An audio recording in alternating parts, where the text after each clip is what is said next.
attorneys. Only the attorneys. Only the attorneys.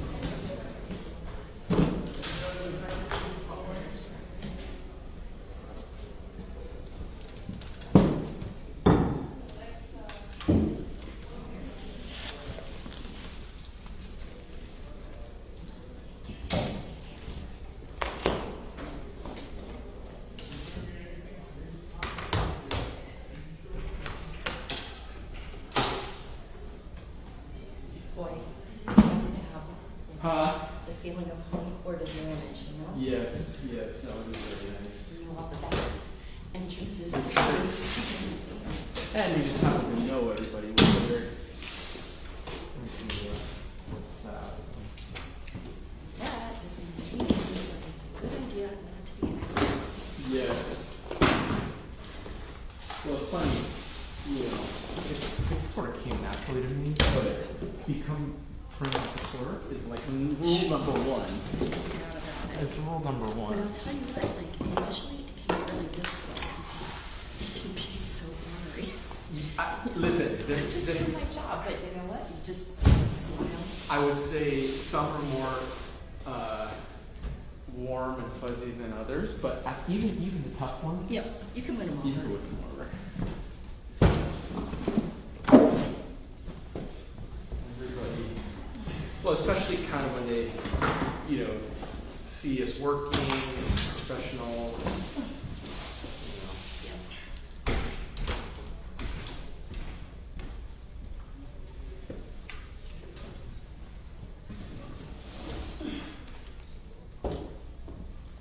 Yeah, you weren't lying. Hernandez is a big fellow.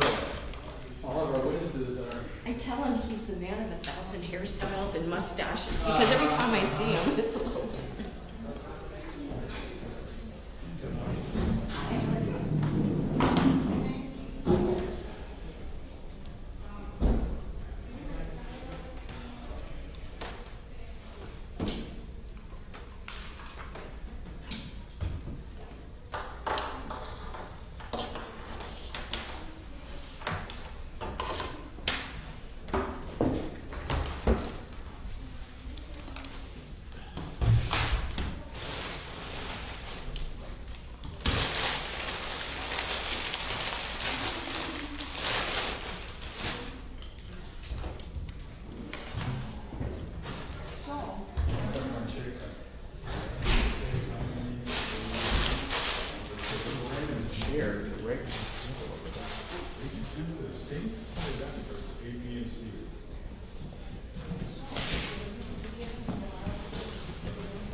Let the media come in.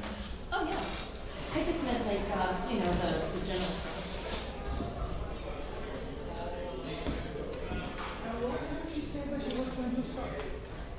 She said jurors come back at 9:30. So to me, that means starting at 10. I was going to say, I went in there and it looks locked. Hey, Carlos. Or she still has to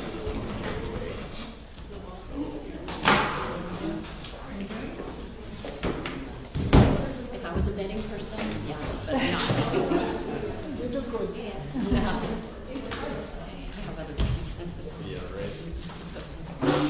I never got into betting. No. Just you. I went on a movie trip with Michael, and they're like big show bets for like slots. So you know, one weekend they'll lose 40,000, then they'll win 10,000, then they'll lose 30,000, then they'll win 40,000. You know, it kind of breaks even, probably somewhat of a loss, but they just like it. For me, it was entertaining, but I didn't get it.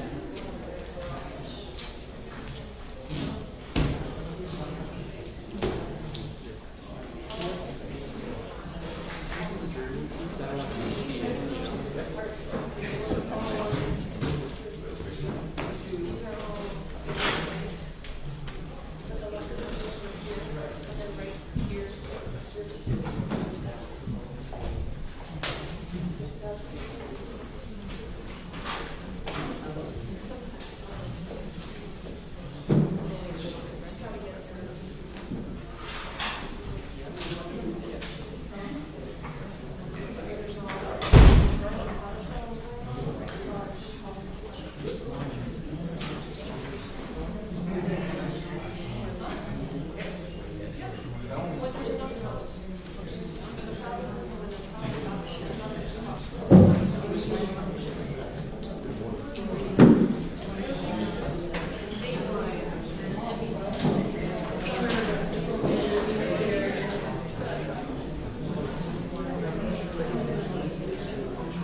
Anybody missing their bottle?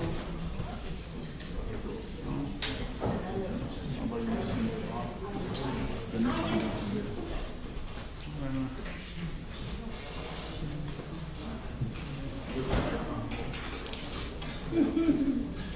The other one, the other one, I think they left it here from bond hearing. I mean, the weekend thing that they do, so I think we can throw that one. Because that one was there. Yeah, they took one.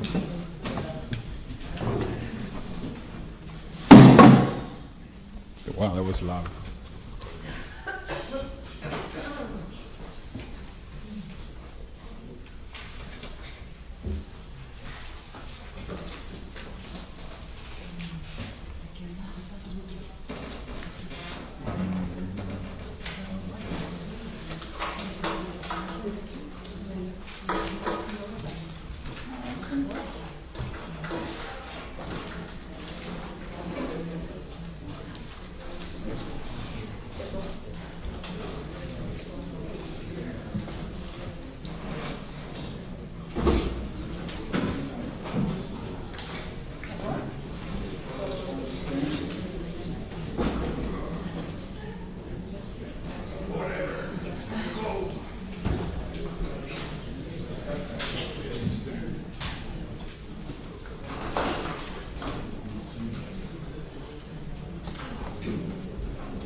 And there's the very short video where he has a complicated issue. This is the key to the page.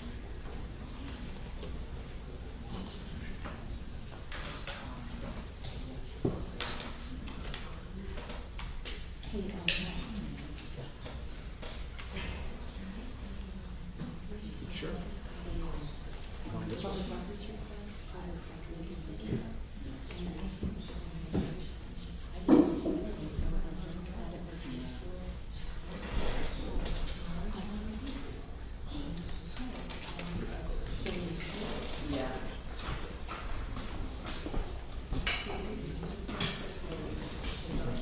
I know.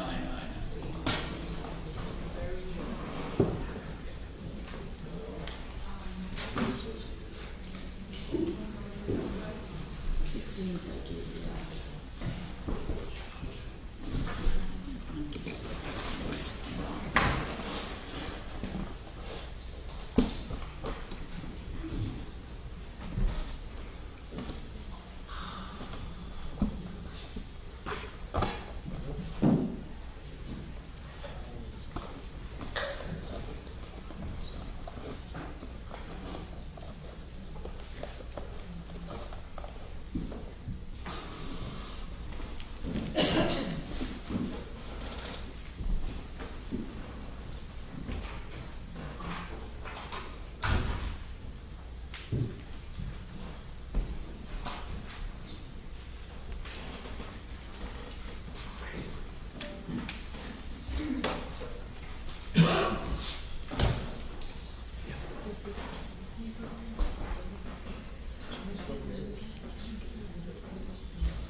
Huh, let me check.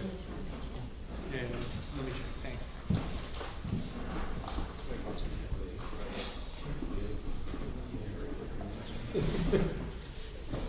Oh, I see. That's it. Okay.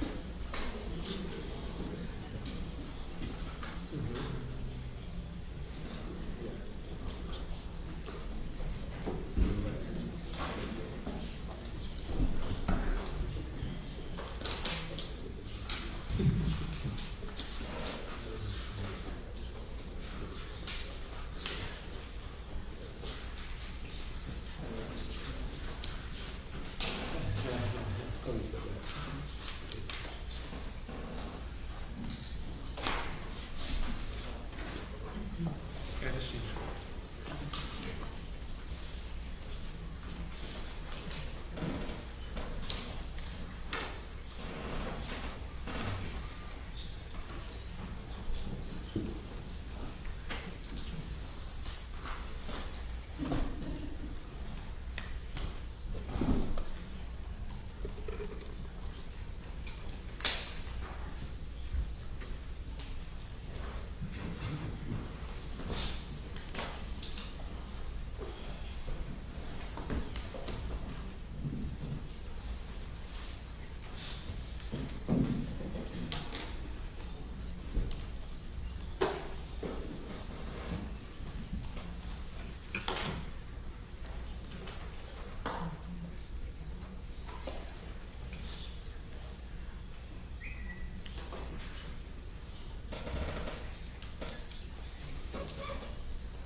All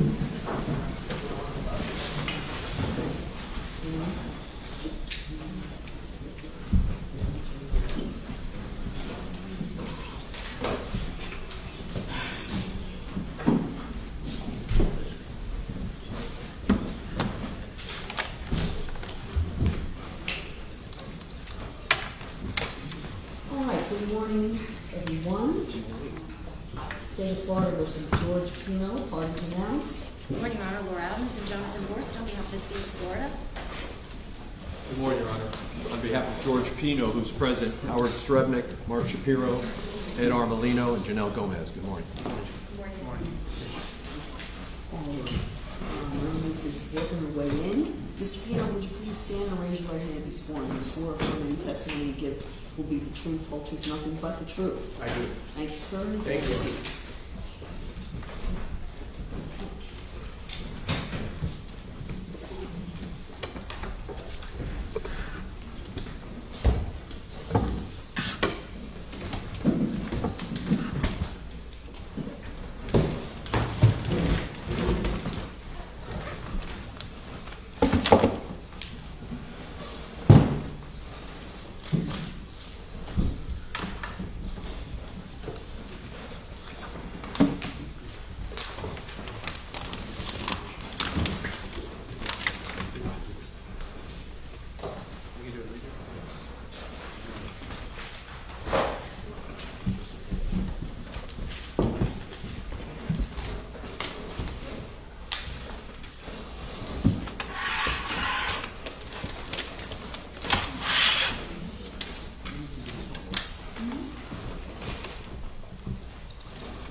All right, ladies and gentlemen, I heard an argument yesterday late afternoon on the defense first motion for judgment of acquittal. The court has considered the defense first motion for judgment of acquittal as to both counts. Defense argues the state has failed to establish the elements of anything greater than negligence, and the state must make a prima facie showing that the evidence establishes that Mr. Pino was more than negligent in his conduct, and the court must view the evidence in the light most favorable to the state.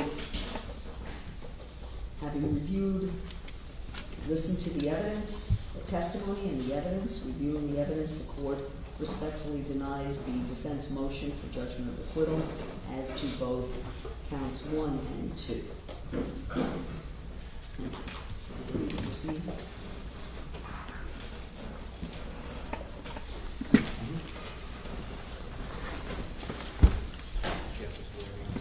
Ready to proceed, Judge.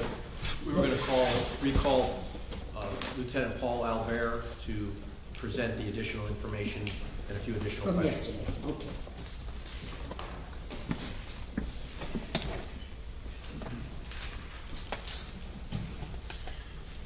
Just give me a minute, I'll have the clerk mark the exhibit. Sure.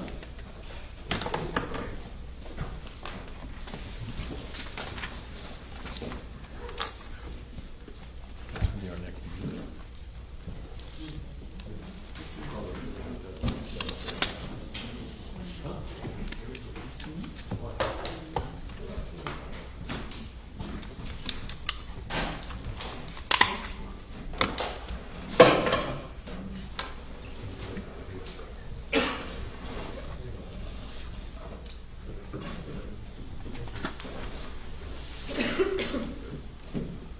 Judge, we're going to have Mr. Cruz set up the screen. That one?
arrest him, but just, yeah.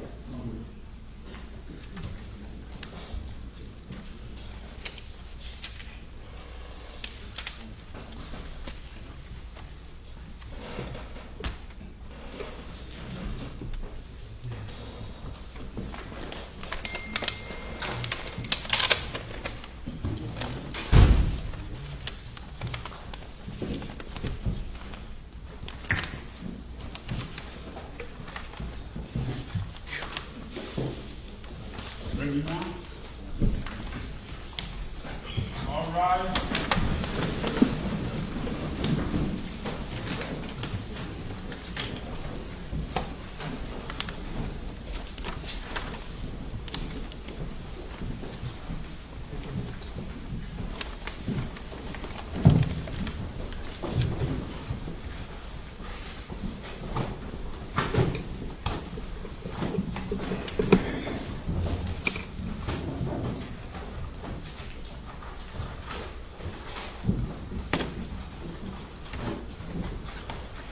Everyone, please be seated. Thank you. Good morning, ladies and gentlemen. Hope you're all doing well. You're ready to proceed. Has anyone seen anything in the news or read anything in the news about this case? Have you done any research or investigation to gather information? Has anyone tried to speak with you or in your presence about the case? All right, very well. We're ready to proceed now as the state has rested their case. And now, defense, your first witness. Your Honor, we're going to call Lieutenant Paul Albert. Sir, please step forward. Swear you to him. Thank you. Do you swear affirm testimony about the truth with the truth, the whole truth, and nothing but the truth? Yes, I do. Thank you, sir. Thank you.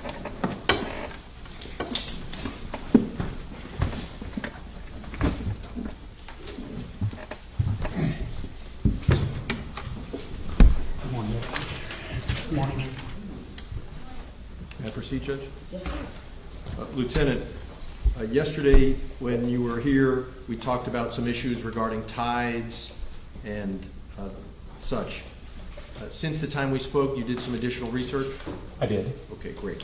And you created some visuals for us today? Yes. And you put them on a thumb drive this morning? Yes. And I marked it as for ID Defense Exhibit A14 and seek its admission at this time. No objection, Judge. Without objection. A14 marked for identification, defense exhibit L. So this is now Defense Exhibit L. Now I'd like to, thank you.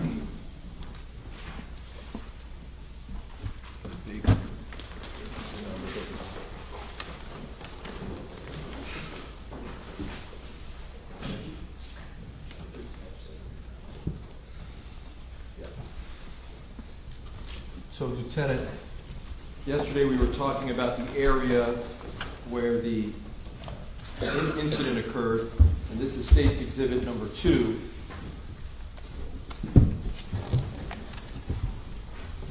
We'll just use my finger for the moment. You see that near Cutter Bank Channel there is Totten Key? Yes. Sorry, Jim. Yes, okay. And you see that that's on the east side of Cutter Bank. Yes. And on the west side of Cutter Bank, there's an area called East Arsenicer, Yes. correct? And overnight or this morning, did you take tide readings from those two locations and put them on the thumb drive for us? Excuse me.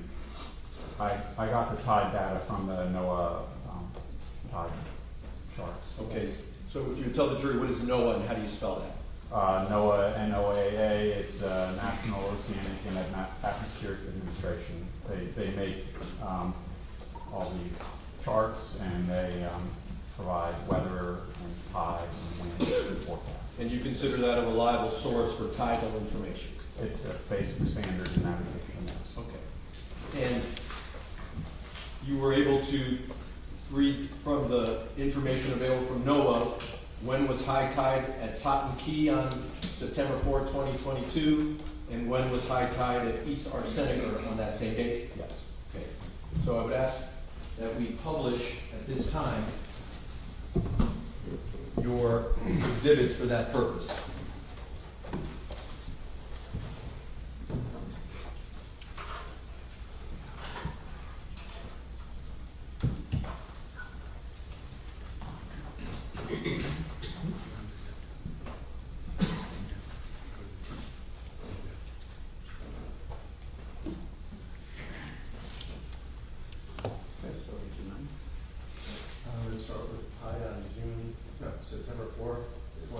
see the last one.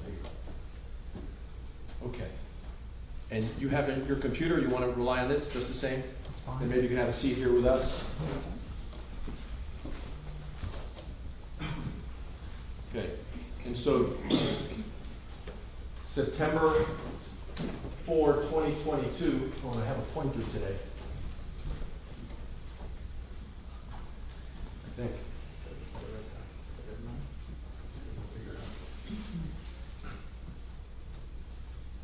Does this show that on Sunday, September 4, at 2022, that the reading at Totten Key for high tide was at 6:19 p.m.? Yes.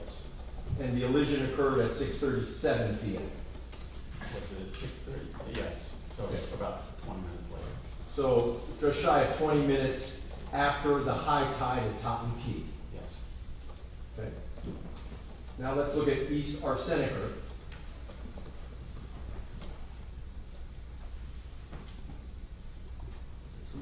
Yes, please.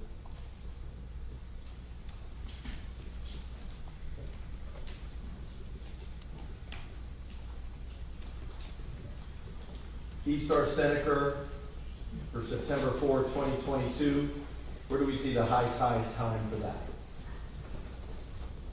I didn't mark it, but you can see this is the high point right here, 1.09 feet above the mean. And so it's a little bit after 6. Do you remember that it's precisely, and if you have to check your information, that the reading was at 6:38 p.m.? Sounds about right. Okay, so to be clear, at Totten Key, 6:19 p.m. is high tide. Let's go back to that previous one.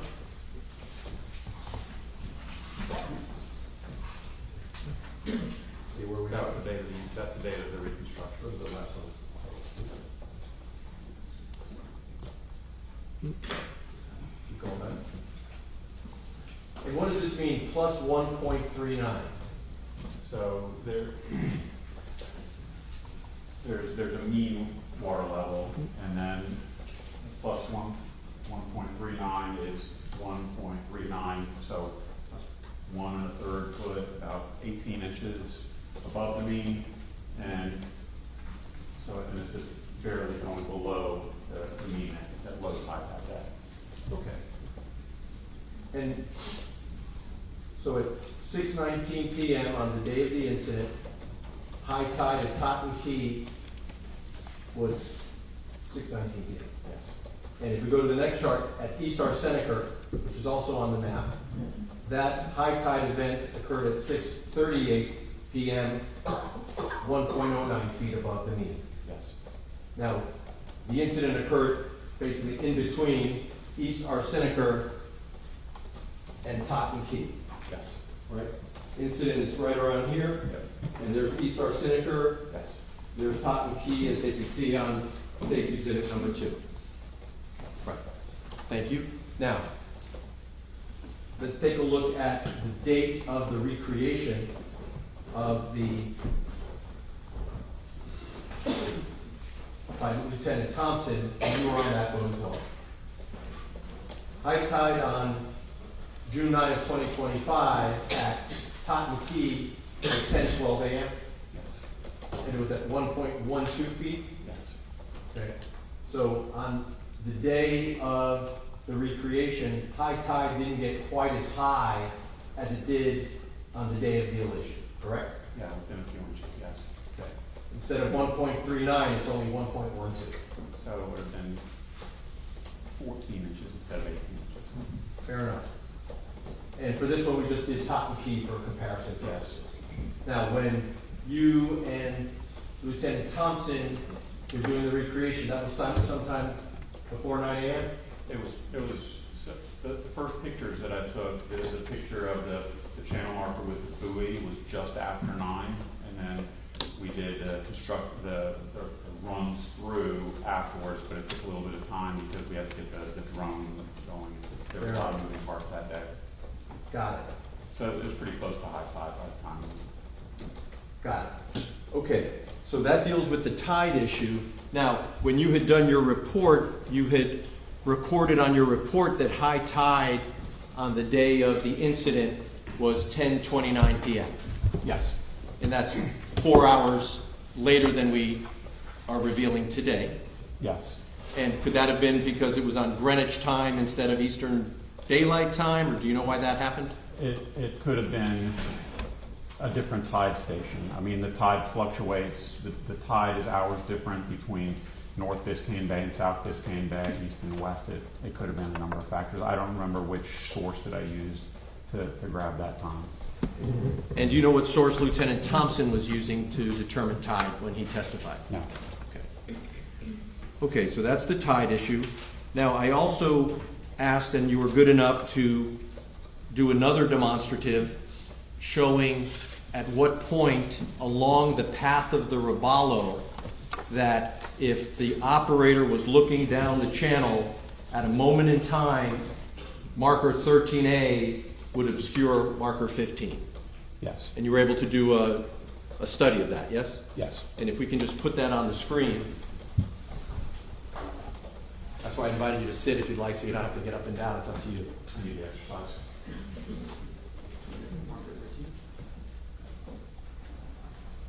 That's the first one. Hang on one second. That's the second one. Yeah, that's 13. That's okay. Hold on. Doing the next one. There we go. Okay. So what you did in this exercise is you plotted. Got it, Carlos? Great. You basically plotted a line between marker 15, 13A, and see where would that intersect along the path of the Robalo. In what this exercise revealed was that at timestamp 6:36:54 p.m., the Robalo was on its path, and had the operator looked down the channel, 13A would have obscured 15. Yes. Okay. And to remind everyone, the elision occurred at 6:37:28. Yes. So that would be roughly 34 seconds before impact? Give or take, yes. Okay. Great. Thank you for that. Okay. Well, before you get up 1 second. Sure.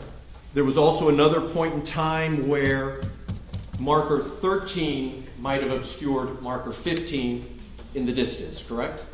Let's show that one for the jury.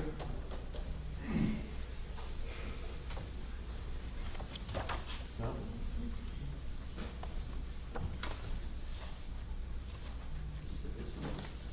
Okay. Okay.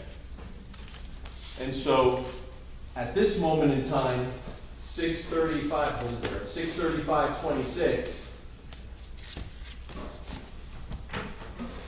If you draw a straight line from where the Robalo was through marker 13 to 15, at that moment in time, marker 13 would have obscured 15. Yes. But that's a way distance back. I should give you some reference. This is the second to last track point here, so this distance was 622 right here. So you can see this is over a mile and a half. Okay. And time-wise, this occurred at 6:35:26 p.m. The elision was at 6:37:28, right? So that's roughly a couple of minutes before impact. Okay, thank you for that. Are there any other exhibits on this before we make the witness sit? The sun. Okay. You also did a study of the sun, right? Yep. Tell us what you found out about that. So I found out that NOAA has a tool that you can calculate the angle of the sun from a particular place on the face of the earth on a particular day. So I took that data and roughly plotted it to have an idea. So this is the southbound track of the Robalo. This is 8 and 9. This is, I think this is pretty close to 9 or 10 and 11 right here, so kind of midway through the channel. And this line here represents the bearing that the sun would have been to the boat as it's heading south in the channel. And then the elevation, so with this, if I'm looking forward on the boat, the sun is on my right side, and then the angle of elevation is just shy of 6 degrees above the visible horizon. So the sun is on its way down. Okay. Now, actually the boat is, although we call it a southbound channel, the boat is actually traveling southwest, right? Yeah, if you look at the little icon up here, you can see north is up. So this would be kind of a little bit northeast to southwest. So if the boat was traveling southbound, it would have been like my pen is right now, right? Correct, yes. So the boat was traveling, this would be directly west, This way. yeah, right? Yes. And so the sun was off the operator's right shoulder, so to speak. Yes. So if the operator is driving down and looks to the right, that the sun is off his right shoulder. Yes. And how high off the horizon would that be? Low. So 6 degrees. If you think about 0, 90, it's 6. So it's sun's low on the horizon. okay, got it. Thank you for that. In terms of the display, I think we're done. A few questions, and I think we'll be through. There were a couple observations that you made that I wanted to ask you briefly about. The Robalo had twin 300 horsepower engines, right? Yes. For a total of 600 horsepower. Yes. The Robalo is built and the manufacturer rates it for 700 horsepower, right? Yes. So someone could choose to equip the Robalo with larger engines than this Robalo was equipped with, Yes. 100 horsepower more. Yes. And is Robalo a boat that's been a reputable boat for decades? It depends on your. It's a decent boat. It's been around for a long time? It's been a long. It's one of the many boats where it started as a local manufacturer. I think here in Miami, built a quality boat that's been absorbed by a huge conglomerate and is built, mass produced. I think in Mississippi or Alabama, somewhere up there, they build a lot of boats. Okay.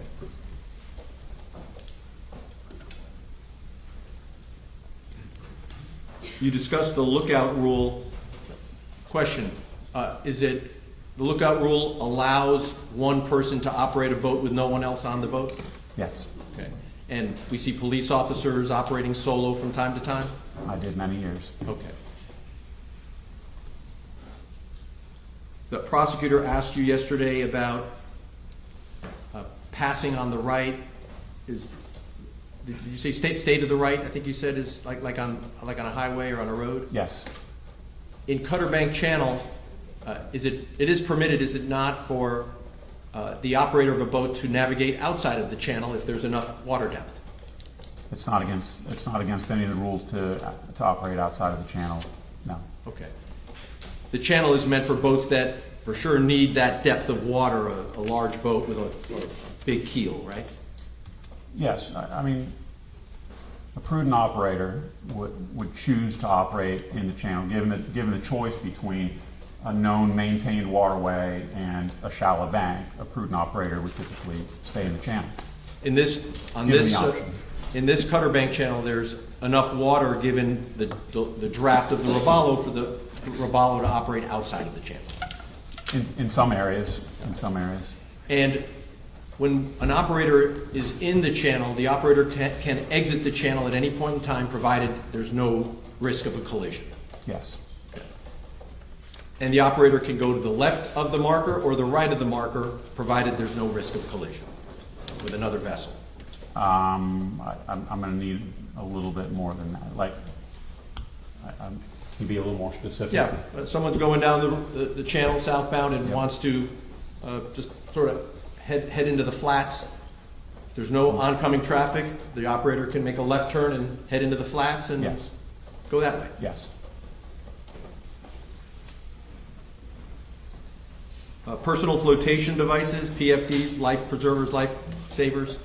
There's no requirement that they be worn by the passengers of a boat of the size of the Robalo while it's underway, correct? Correct. The so-called kill switch, there's no requirement that a boat of that size have a kill switch, correct? No, there's not. No requirement. No.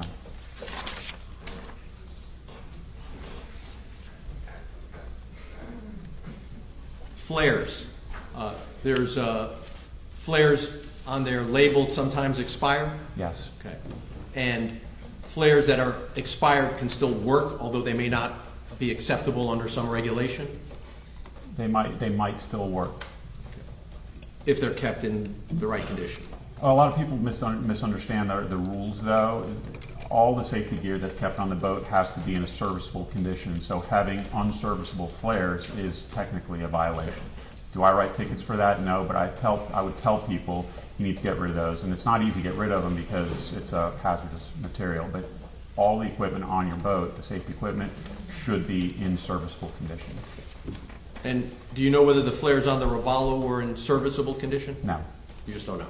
no.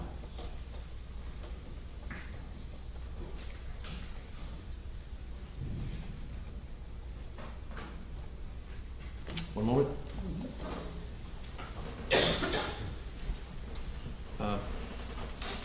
Cutter Bank Channel in 2022 had no posted speed limit, correct? It doesn't have a speed limit the way we think about speed limits on the road, no. Okay. There are channels that do have posted speed limits, correct? They're the exception, not the norm. Coming into a marina, for example, might have a sign that says no wake, It does, yes. and that means the boat shouldn't generate any waves or wake, right? Correct. Some channels, including the intercoastal, have speed limitations, like Malloy Channel in Miami Beach, right? They do. Could be a 30-mile-per-hour speed limit in Malloy Channel right here in Miami Beach. Correct. Again, though, that's the exception, not the norm. And those speed limits change season to season in some instances, right? Yes. Malloy Channel here in Miami Beach has a speed limit at some times of the year that's 30 miles per hour, or 35, whatever it might be.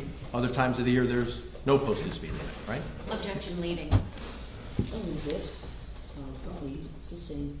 Okay. Do speed limits within the same channel sometimes change during the time of year? Yes. Okay. Cutter Bank had no speed limits posted at all, correct?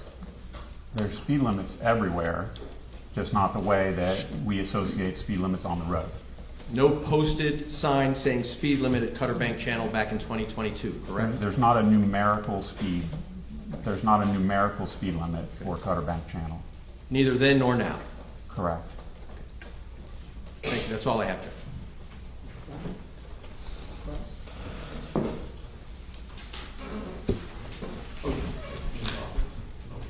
Hello again. Hello. Let's talk about that Robalo. Okay. It's not a Grady White, is it? It's not a Grady White. It's not a CV. It's not a For contender. jurors who may not know, isn't it true that Grady White is considered one of the best kind of recreational vessels that people can have? I mean, they have Grady White has a good reputation, yes. Now that Robalo vessel, which is the subject of this case, even if it's capable of going, say, 54, 55 miles per hour with twin 300 horsepower engines, on the day in question, September 4th of 2022, that vessel was not in the condition like it would be for testing for specifications, was it? It was not. It was not. It had a lot more people on it than it would have for testing for the specifications. Yes, And those extra people added a lot of extra weight to the vessel, correct? it did. And that extra weight caused the bow of the boat to be further down in the water, didn't it? Yes, And as a result, that vessel would not have been able to go as fast as what was done when it was tested for the specifications. correct. And as a consequence,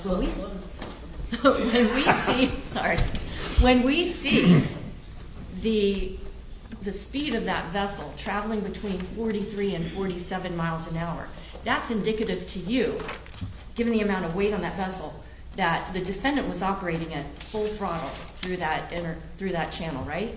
So 43, he was probably at the higher ends of the boat's capability with that weight load. At 47, he was, and 47 is an estimate. It could have been 45, but it also could have been 50. It's in my opinion, it's wide open throttle, or very close to wide open throttle. And I back up a little bit. You asked about capability. You should not. Capability has nothing to do with safety or reason. Capable doesn't correlate with safe or reasonable. Gotcha. Speaking of safe and reasonable, you were asked questions about speed limits. Yes. Through Cutter Bank Channel. Yes. Now, in point of fact, every operator of a vessel in the state of Florida has to obey a speed limit that's set forth in Navigational Rule 6, don't they? 6 and 2, yes. So let's talk for a minute about Navigational Rule 6. Okay. What does that require every operator of a vessel in the waters of Florida to do? It requires them to operate at a speed that's under the conditions the operator is able to see and identify the risk of a potential collision and still have time, given that speed, to react and avoid the collision. Given what we've seen from the GPS data that came from the defendant's vessel, he was not operating at a speed that allowed him to avoid the channel marker, was he? Objection. Rephrase, assisting. We've seen the GPS data from the defendant's vessel. Was he able to avoid the channel marker? No, He hit it, right? he did. And he hit it at almost 50 miles an hour. Yes. If not maybe even at 50 miles an hour. Yes. And he had it with a bunch of teenagers on his vessel, correct? Yes. Is that something like having a bunch of kids in the back of a pickup truck and taking them out for a ride through the open fields? Objection. Were they secured? I'm sorry? Were those teenagers secured? Objection. Open. There are no seatbelts or any other really restraint devices on a boat. In fact, people can move around, shift around inside of a boat. Now, in terms of the tides that you were looking at, what would be the maximum difference in the water height on that channel marker between the date of the crash and the time of the crash on September the 4th, 2022, and the date and the time when that crash reconstruction was done in June of last year? A few inches. Is there any reason to think that the tides obscured anyone's view of channel marker 15 on September the 4th of 2022? None at all. Now, you also did a calculation about where the sun would have been in relation to the defendant as he's traversing through that channel. Yes. Is there any way that the sun blocked his view or caused glare that would keep him from being able to see channel marker 15? Seems pretty unlikely.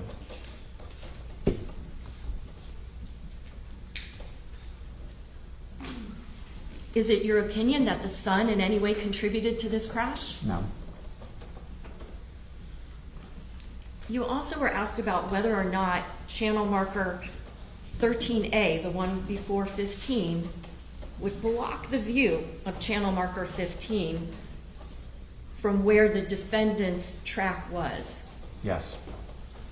Did channel marker 13 block the view of channel marker 15? No, it didn't. And can you explain to the members of the jury, you talked about how far away Yes. the defendant's vessel would have had to be for channel marker 13A to block channel marker 15. Sure. From that distance, even if channel marker 13 was not there, would channel marker 15 be visible to an operator of a vessel? When we were out there that day, channel marker 15 was coming into view as we were passing between markers 12 and 13. And that straight line from 15 through 13 up to the track line where it intersects with the boat's course was several hundred feet north of 12 and 13. So it doesn't seem to me that even if the two had a line, you wouldn't be able to see 15, because even if you could see it, it would have been so small it would have been behind the marker. So 13A didn't really ever block the view of channel marker 15, because from the distance where they would align, you'd be so far away you wouldn't see channel marker 15 anyway. Objection. I think the Okay. prosecutor is confusing 13A with 13. Okay, start again. Channel marker 13A. Yes. That channel marker does not block the view of channel marker 15 except from a distance where you couldn't see channel marker 15 anyway.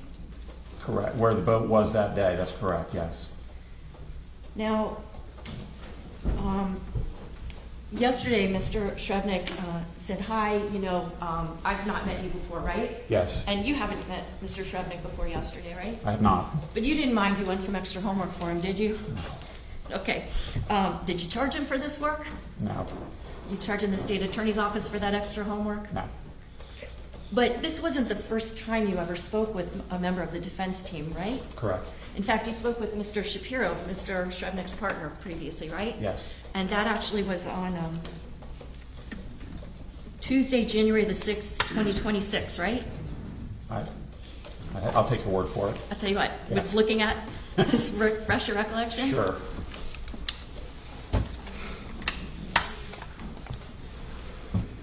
It looks like January 6th, 2026. And how long, when did that deposition start and when did it end? It started at 1:38 p.m. and ended at 5:20 p.m. So a couple hours. Couples 2. My math is 4. Okay. Nothing else. Who's counting? Can you redo it? Yes, please. So I want to make sure that we're talking marker to marker here. Yes, At one point, the prosecutor was talking about marker 13, yes, then 13A. Those Yes. are two very different markers. they are. I mean, yes, yes, they are. So let's be clear with the Okay. jury, okay? Because Carlos, can we have it?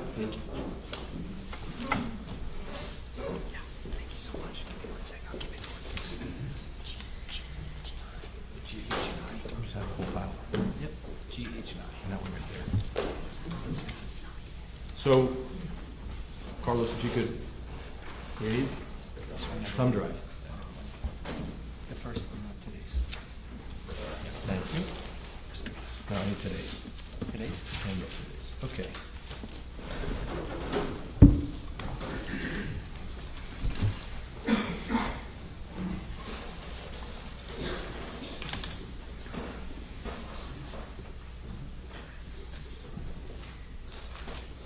Take a second.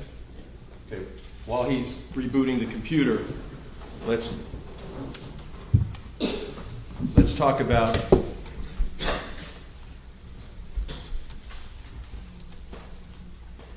the view of the pilot, of the operator of the vessel.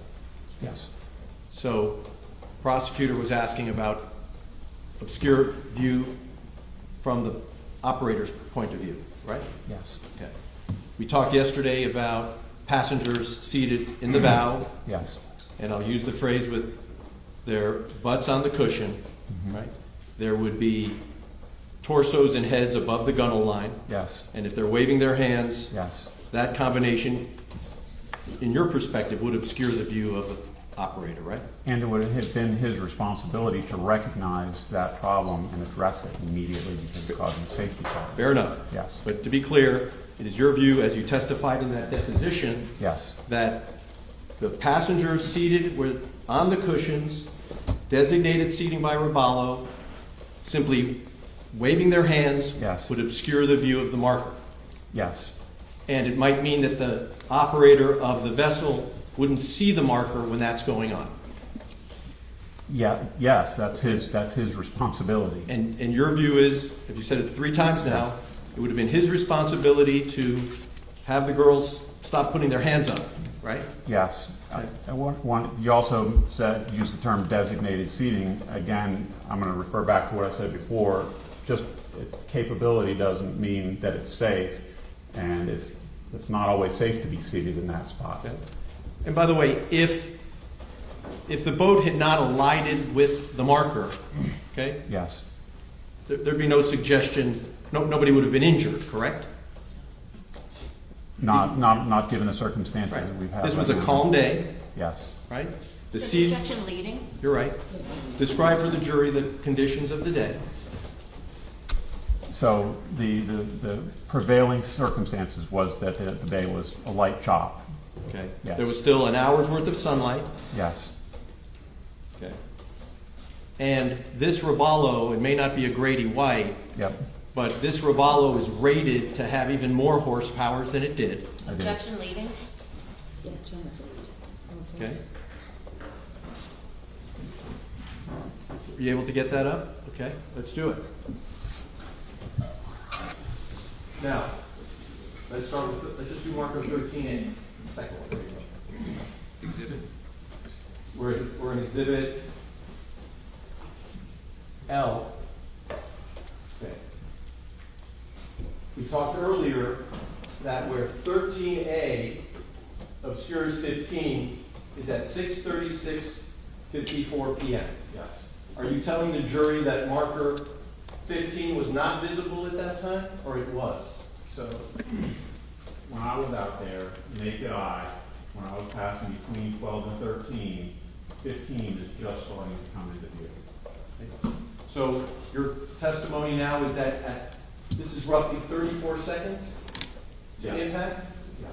That at 34 seconds to impact, your recollection is that marker 15 is barely even visible? Objection leading. Yeah, don't, Is let the it- witness testify. Point blank, is it visible or not with 34 seconds to go?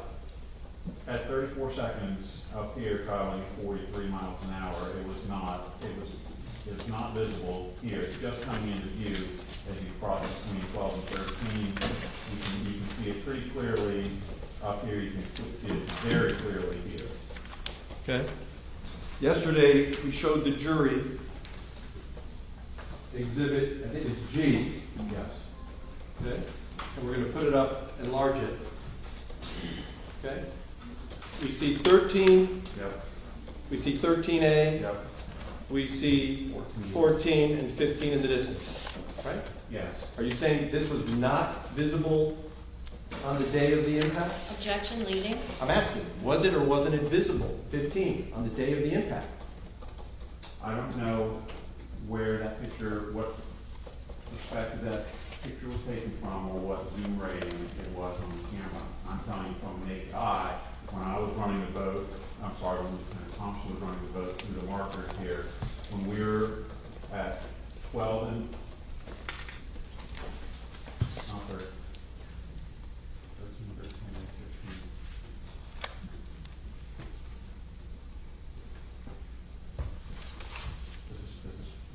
This is much closer. Okay. This is much closer. Right. This is on the approach to 13. Let's go to the next one.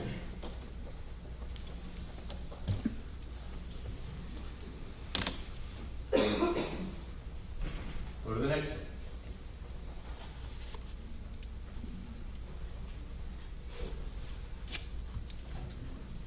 Again, it's coming into view here.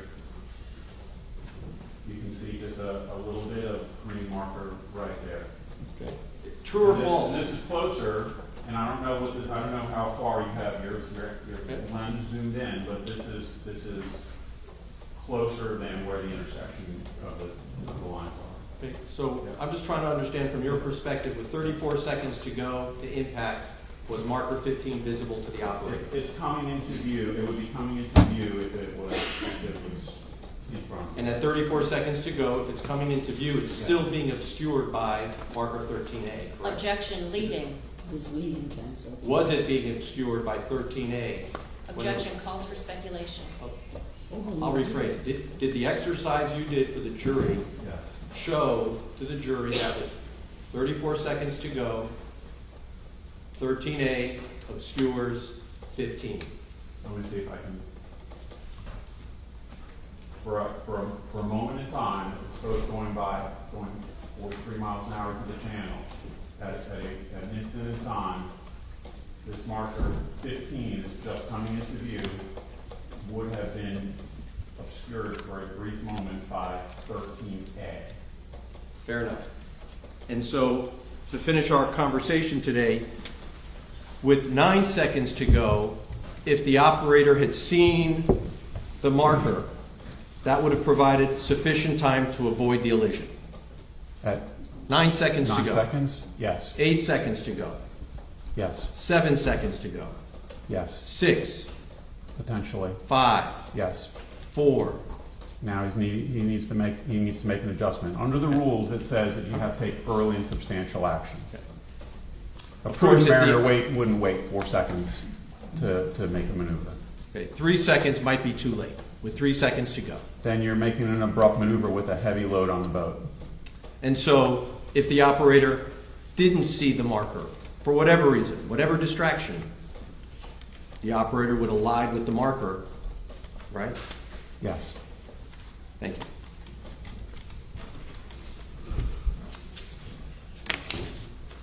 No further questions. One time evidence. Thank you. The witness is excused. Thank you. Thank you.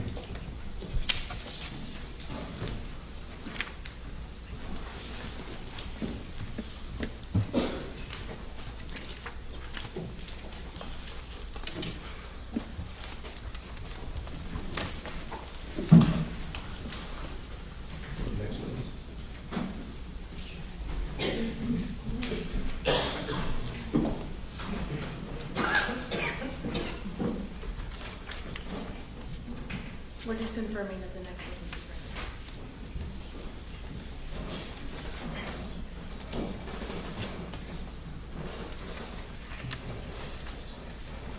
ready. Next witness, please. The defense calls Claudia Porto Carrero.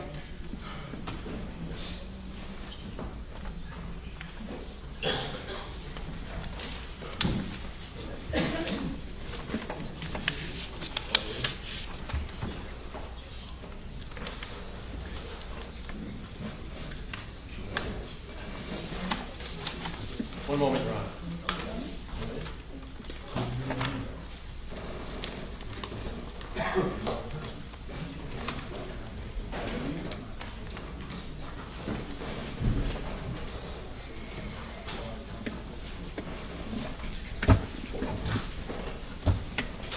Please step forward, face the clerk.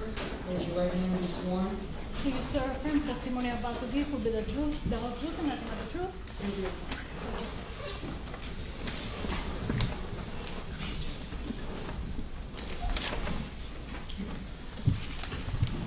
Keep your voice down and clear. Microphone's this way, but you raise that way, okay? Thank you. Good morning. Can you please introduce yourself to the jury? Yes, hi, my name is Claudia Portocarrero. And how old are you, Ms. Porto Carrero? I'm 21. Are you in school? Yes, What school do you go to? I go to Clemson University. What are you studying? I'm studying language and international health. When do you graduate? I graduate in May of 2027. Do you know the Pino family? Yes, I do. Can you tell us how you know the Pino family?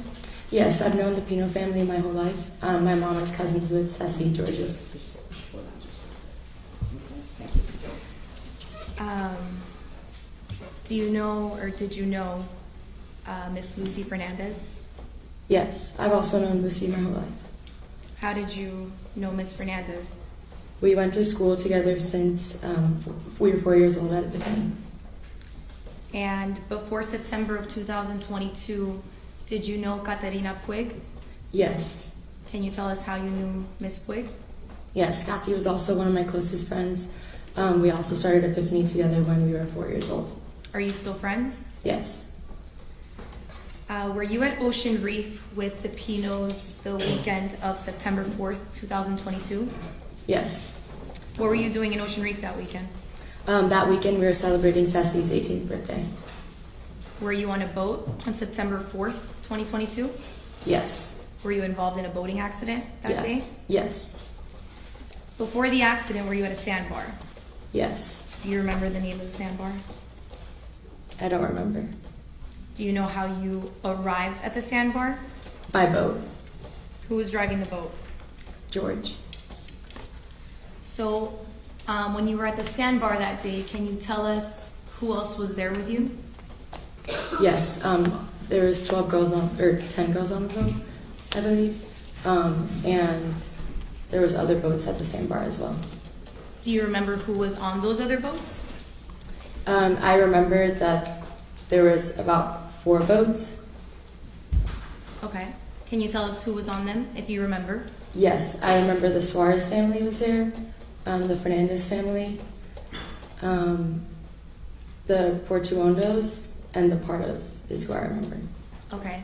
Were there also some boys that were at the sandbar as well? Yes. Do you remember who some of those boys were? I remember a few of them. Diego, Nicholas, and Marco is who I remember. But I know that there was probably about 10 of them. 10 in total. Yes. Were you consuming alcohol that day? Yes. Do you remember how many drinks you had approximately? I don't remember exactly how many I had, but I know I had a seltzer and a beer. When you were at the sandbar, at any point, do you remember if you ever saw Mr. Pino holding an alcoholic drink in his hand? No. Do you remember having any conversations with Mr. Pino at the sandbar? No. And at the sandbar, you were mostly spending time with your friends? Yes.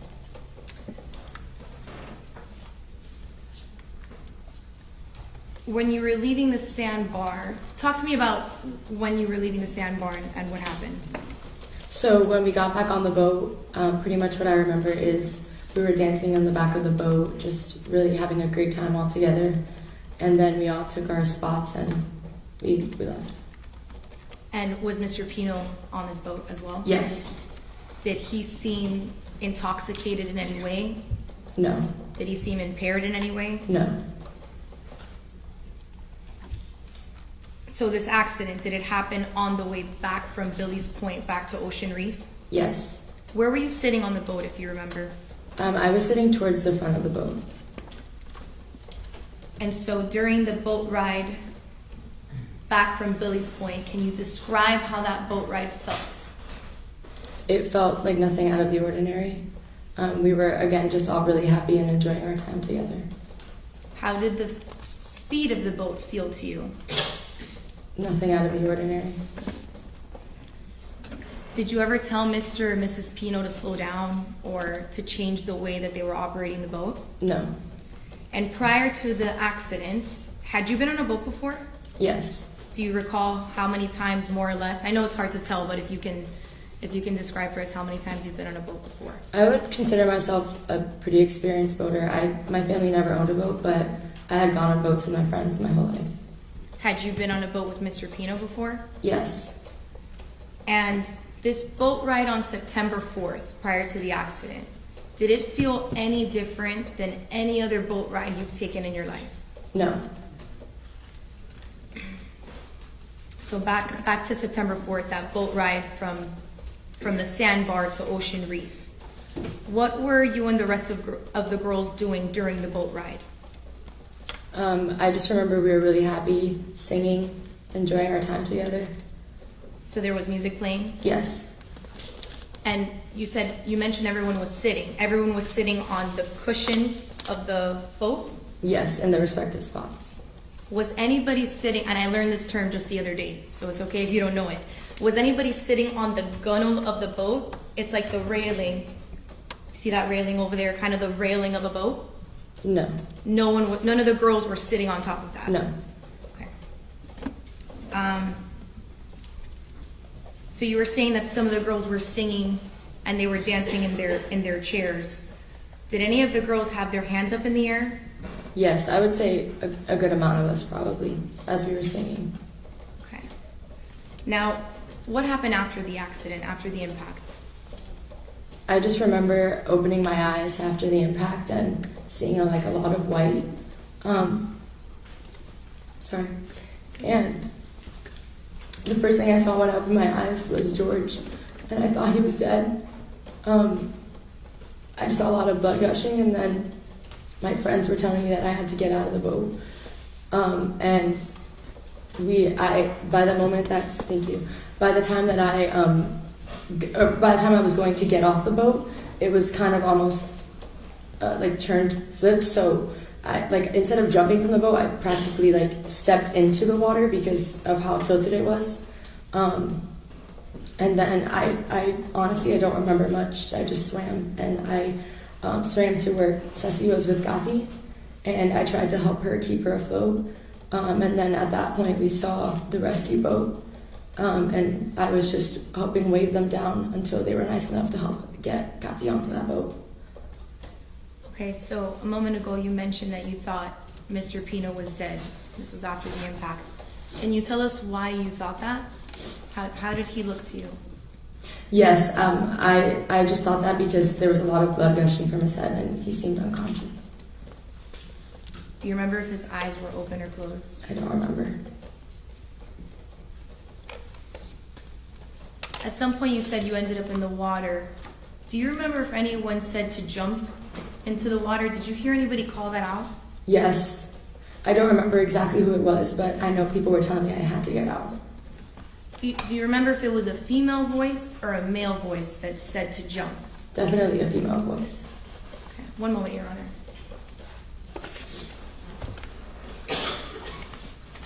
No further questions.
Judge, I'm sorry, just take a moment. Take your time. Thank you, Judge.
Hi there. Hi. My name is Laura Adams. Same. I know this is really hard, okay? But I want to ask you a few questions about that day that the boat crash happened, okay? Were you or any of the other girls wearing life jackets, either to the sandbar or on the way back? No. Okay. I know you said that you didn't notice if, well, first off, do you see George Pino in the courtroom? Yes. Can you please point to him and describe what he's wearing so that our record will be clear? Yes, he's right over there and wearing a blue tie. Stipulate. Oh, sorry. I want to ask you if, on the day that this incident happened, I know you said that you had consumed some alcohol. Yes. Some of that alcohol came from the boat that Mr. and Mrs. Pino brought you there to the sandbar on, right? Yes, I got my alcohol from that boat and others as well. Okay. Did you feel like you were drunk, about to pass out? No. Did you feel a little buzzed? At the maximum, but I did not feel impaired. Okay, but buzzed, right? Happy, correct? Yes, yes. Okay, gotcha. So now you'd agree that maybe people that are buzzed from alcohol are not the best judges of whether somebody else is also buzzed from alcohol, right? Yes. Okay. And obviously at this party you weren't there to hang out with the defendant and his wife. You were there to hang out with your friends and the other boys that were there. Fair to say? Yes. So you weren't keeping an eye on everything that the defendant, George Pino, was doing, were you? No. And you've known him for a long time, correct?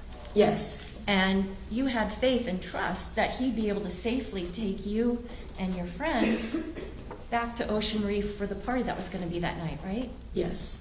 And because you had trust in him, you weren't turning around and looking to be like, oh my gosh, where's this man going to go, were you? No. I'm going to show you a little diagram. It's got a number 11 on it. It's in evidence. I know it's been a long time, but do you think if looking on this exhibit, you'd be able to let us know where you were seated on the way back? Yes. Where? Number 12. Number 12? Why don't you write your name right there by number 12? So, Ms. Porter Carrera, so you're at seat number 12, right? Yes. And so if you're at seat number 12, you're kind of actually facing more toward the back of the boat, right? Yes.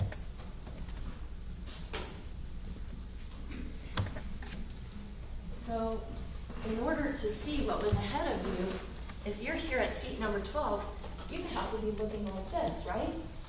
Yes. But you weren't doing that, were you? No. Because you trusted that Mr. Pino would get you back safe. Yes.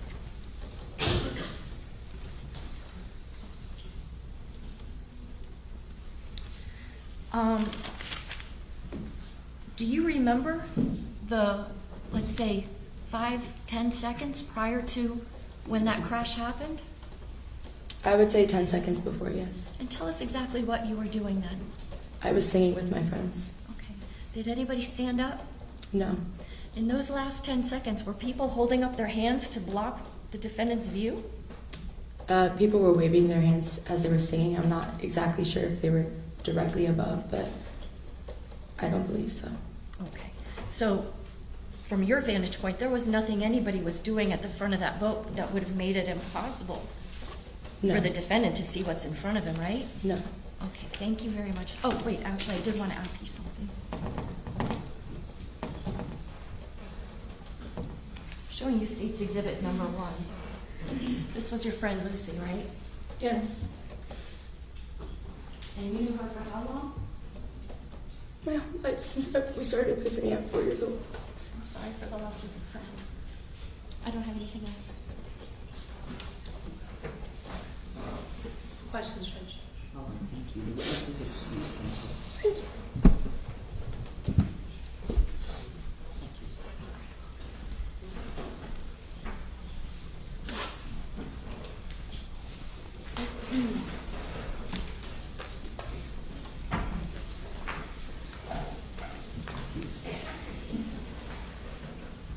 Defense?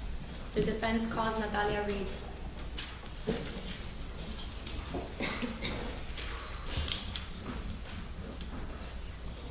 Natalia Reed.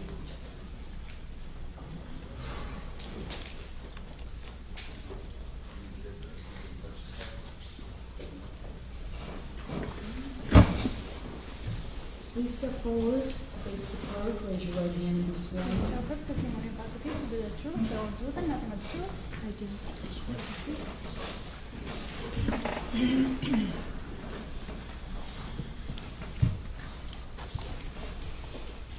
Keep your voice down want to call into the microphone. And you'll see it's this way, but the jury's this way, so keep it this way. Thank you. Good morning, Ms. Reed. Can you please introduce yourself to the jury? Yes. Good morning. I'm Natalia Reed. And how old are you? I'm 21. I need you to speak up. Sorry, I'm 21. Are you in school right now? Yes. Where are you studying? I go to Brown University, What are you studying? economics. And are you currently interning or working somewhere right now? Yes, this summer I'm doing a management consulting internship Do you know where? Can you tell us where? in New York City. Thank you for joining us this Thank afternoon. Do you know the Pino family? Yes, I do. Tell us how you know them. I went to elementary school with little Ceci, and I've known the Pinos since then. We went to Epiphany together, which was our elementary school. Did you know Lucy Fernandez? Yes, we also went to elementary school together. And before September of 2022, did you know Catalina Puig? Yes, we also went to elementary school together. Are you still friends with Ms. Puig? Yes, Were you at Ocean Reef with the Pinos on the weekend of September 4th of 2022? yes. Tell us what you were doing in Ocean Reef that weekend. It was little Sissy's 18th birthday, and the Pinos had taken us to celebrate for the weekend. Were you involved in a boating accident that weekend? Yes, Did this accident occur when you were on your way back to Ocean Reef from a sandbar? yes, And before leaving the sandbar, did you spend some time there? yes, we did. Who was at the sandbar that day? Like, name everyone there, or okay. From what you remember, yes. Please. George and Ceci mom, little Ceci, and some of the girls were Claudia, Pao Garcia, Camila, Katy, Lucy, Carolina, Coco, Mia. Did some boys join you at the sandbar that day? Yes, Do you remember some of their names? yes. Diego Suarez, Marco was there, Nicholas Garcia. That's pretty much who I remember. Okay. Were you consuming alcohol that day at the sandbar? Yes, Do you know how many drinks you had? I remember having 2 or 3. I don't remember feeling impaired or intoxicated. And when you were at the sandbar, did you see Mr. Pino with any kind of alcoholic drink in his hand? No, I did not see that. And were you mostly spending time with your friends there? Yes, Okay. And when you were leaving the sandbar, were you on the boat with Mr. Pino? yes, Did Mr. Pino seem intoxicated to you in any way? no, Did he seem impaired to you in any way? no. And now that boat ride back from the sandbar heading back to Ocean Reef, do you remember where you were sitting on the boat? I was sitting at the front of the boat. Yeah, at the front. Do you remember who was next to you? I don't remember exactly who was next to me. I think Andrea Knopfler, maybe Pao Garcia. Can you describe for us what that boat ride was like before the impact? Yes, I remember leaving Billy's Point, which is the sandbar we were at, and driving to Ocean Reef. I remember we were listening to music and talking amongst each other. The boat ride itself, was there anything unusual about the way that Mr. Pino was operating the boat? No, I don't remember thinking that. Tell us about the speed of the boat. How did that feel to you? Well, I had gone on the boat with Mr. Pino many times before the accident, so I don't remember feeling it going any faster than our past trips. I was about to ask you that as well. So September 4th, 2022, it was not your first time on a boat. No. Can you tell us how many times, ballpark, that you've been on a boat before? Yeah, my family doesn't have a boat, but some of our family friends, so maybe once a month, once every 2 months, I'd go on the boat. And did this boat ride on September 4th, 2022 feel any different than other boat rides you've been on? No. Do you remember the weather conditions that day? I remember it was clear skies, there wasn't a storm, sunny. Do you remember how the water was? Pretty flat, I believe. Okay. So that boat ride back to Ocean Reef, you said you were sitting down. Do you remember all the girls sitting down? Yes, I do. Was there anyone standing up at a point? No. And was anybody sitting on the gunnel of the boat, like the railing that goes around the boat? No. Tell us a little bit about what happened after the impact. I remember it coming out of nowhere. I wasn't expecting it. I heard a loud hit. I believe I stayed on the boat, so I wasn't ejected. I heard some voices to jump into the water from the boat, so I jumped into the water. And then I remember seeing Big Ceci holding my friend Mia in the water. Mia had some blood on her. I remember Dami Alvarez close to me in the water as well. I remember Mr. Pino with his hands on the boat as it was tipped over at that point. And then a rescue boat came and I got onto that boat. Okay, so I have a few follow-up questions. So you said at some point you were not ejected from the boat. No. You're sitting on the boat and you heard someone say jump. Mm-hmm. Do you remember who said to jump? I don't remember. Do you remember if it was a female voice or a male voice? I remember it being not just one voice, several voices, but I can't say female or male. And before you were ejected from the boat, did you see Mr. Pino on the boat?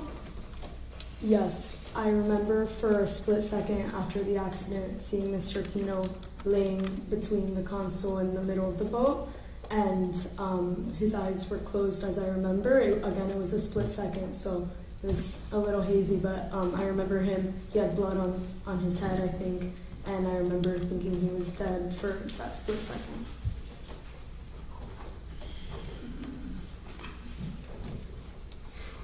After you got on a Good Samaritan boat, did you see Mr. Pino again? No. Oh, I guess later, I didn't see him in the water again, but I guess later in the day he came around in one of the rescue boats, I believe.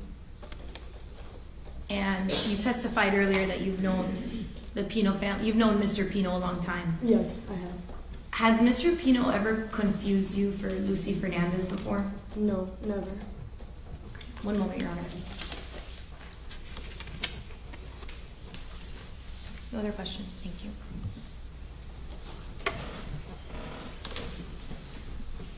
Cross.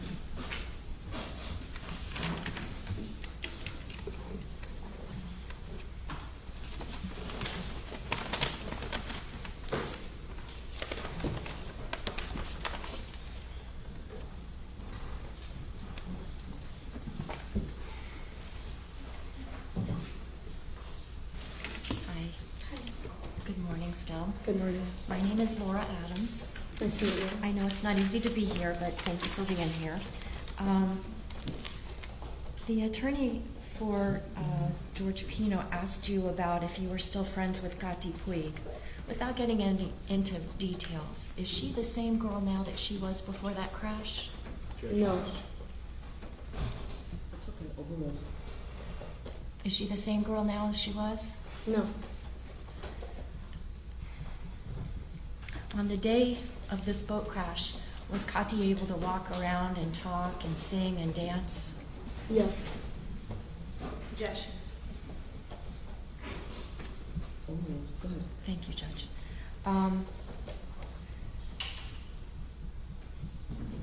The defense attorney asked you about who drove the boat up to the sandbar and back.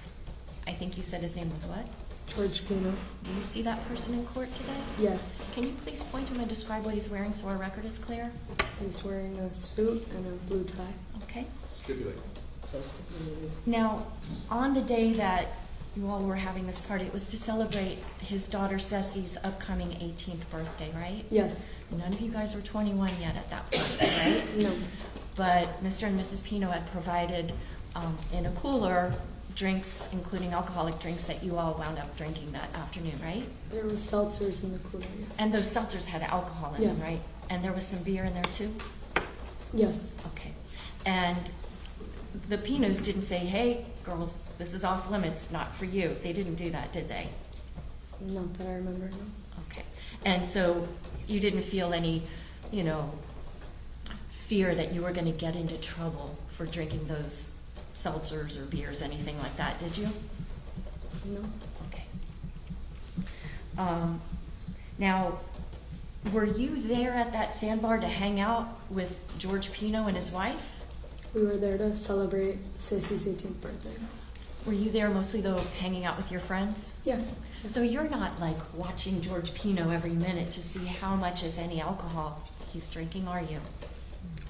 I don't remember watching to see if he was drinking alcohol, no. Okay.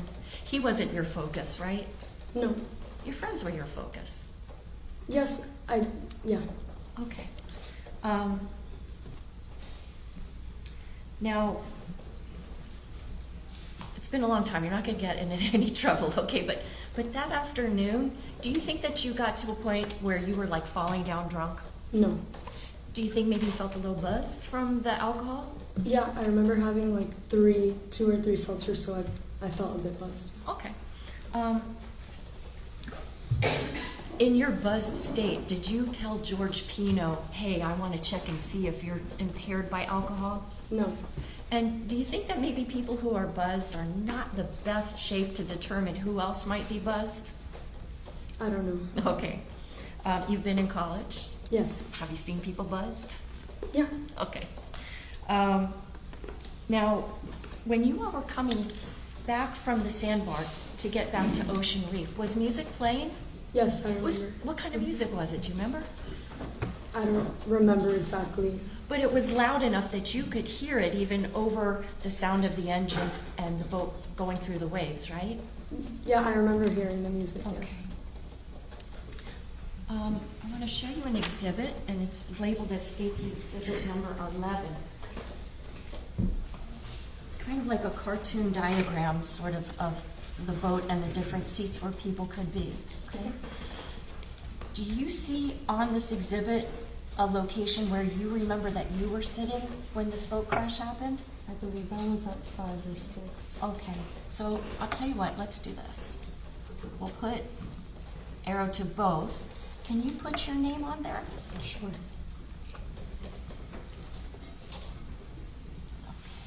And I'm going to put a little question mark because you're not sure which of those 2 seats you're at. I Is don't that remember okay? exactly. Okay. So pretty much where my finger's pointing to? Mhm. This right here.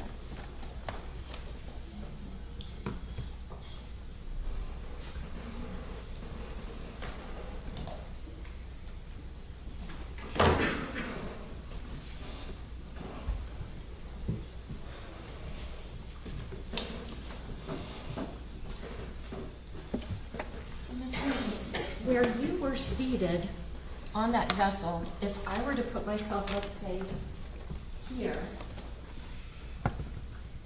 in order for you to see what's in front of the boat, you'd have to turn around this way, right? I'm sorry? For you to see what was in front of the boat, given where you were seated, you'd have to turn and look kind of behind you to see what's in front of the boat, right? In front of the boat, yes. Okay. I would have to turn to So where you were seated, if you were looking across, you're looking kind of more toward where the back of the boat would be, right? Yes. So as you're seated there, are you, looking around to see what's ahead of the boat, or are you kind of just looking at your fellow friends, things like that? I was looking at my friends. I wasn't looking at Okay.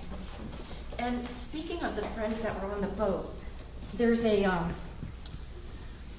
seat number 9 and the name Lucy. Is that where you remember that Lucy was seated that afternoon? Yes. Okay.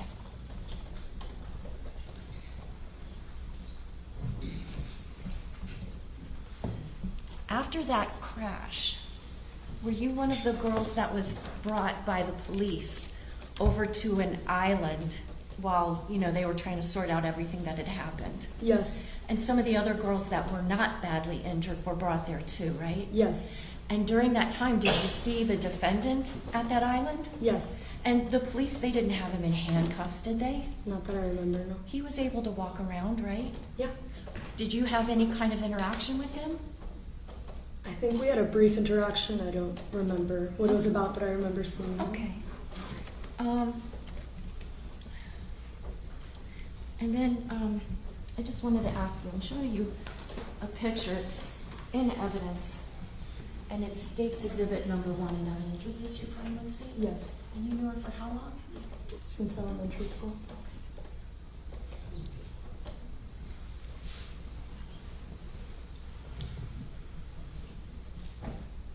Thank you. I don't have any more questions for you. I'm sorry for your loss.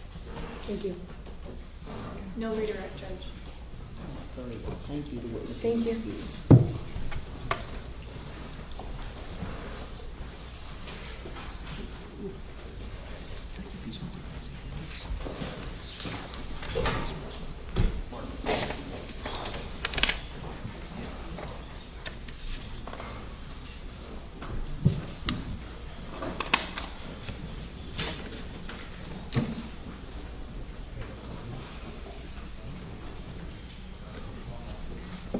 Defense? Defense, you need a moment? Yeah, just give me some.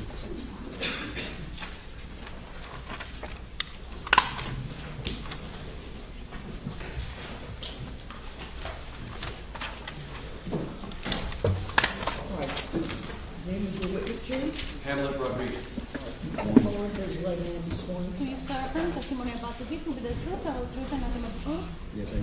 Thank you. Take a seat.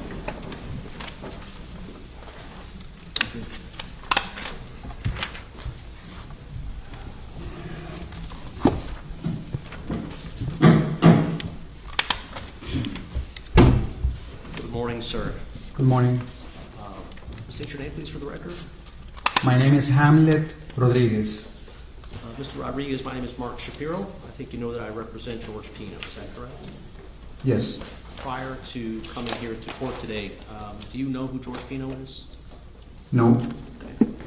Have you ever met George Pino prior to September 4th, 2022? No.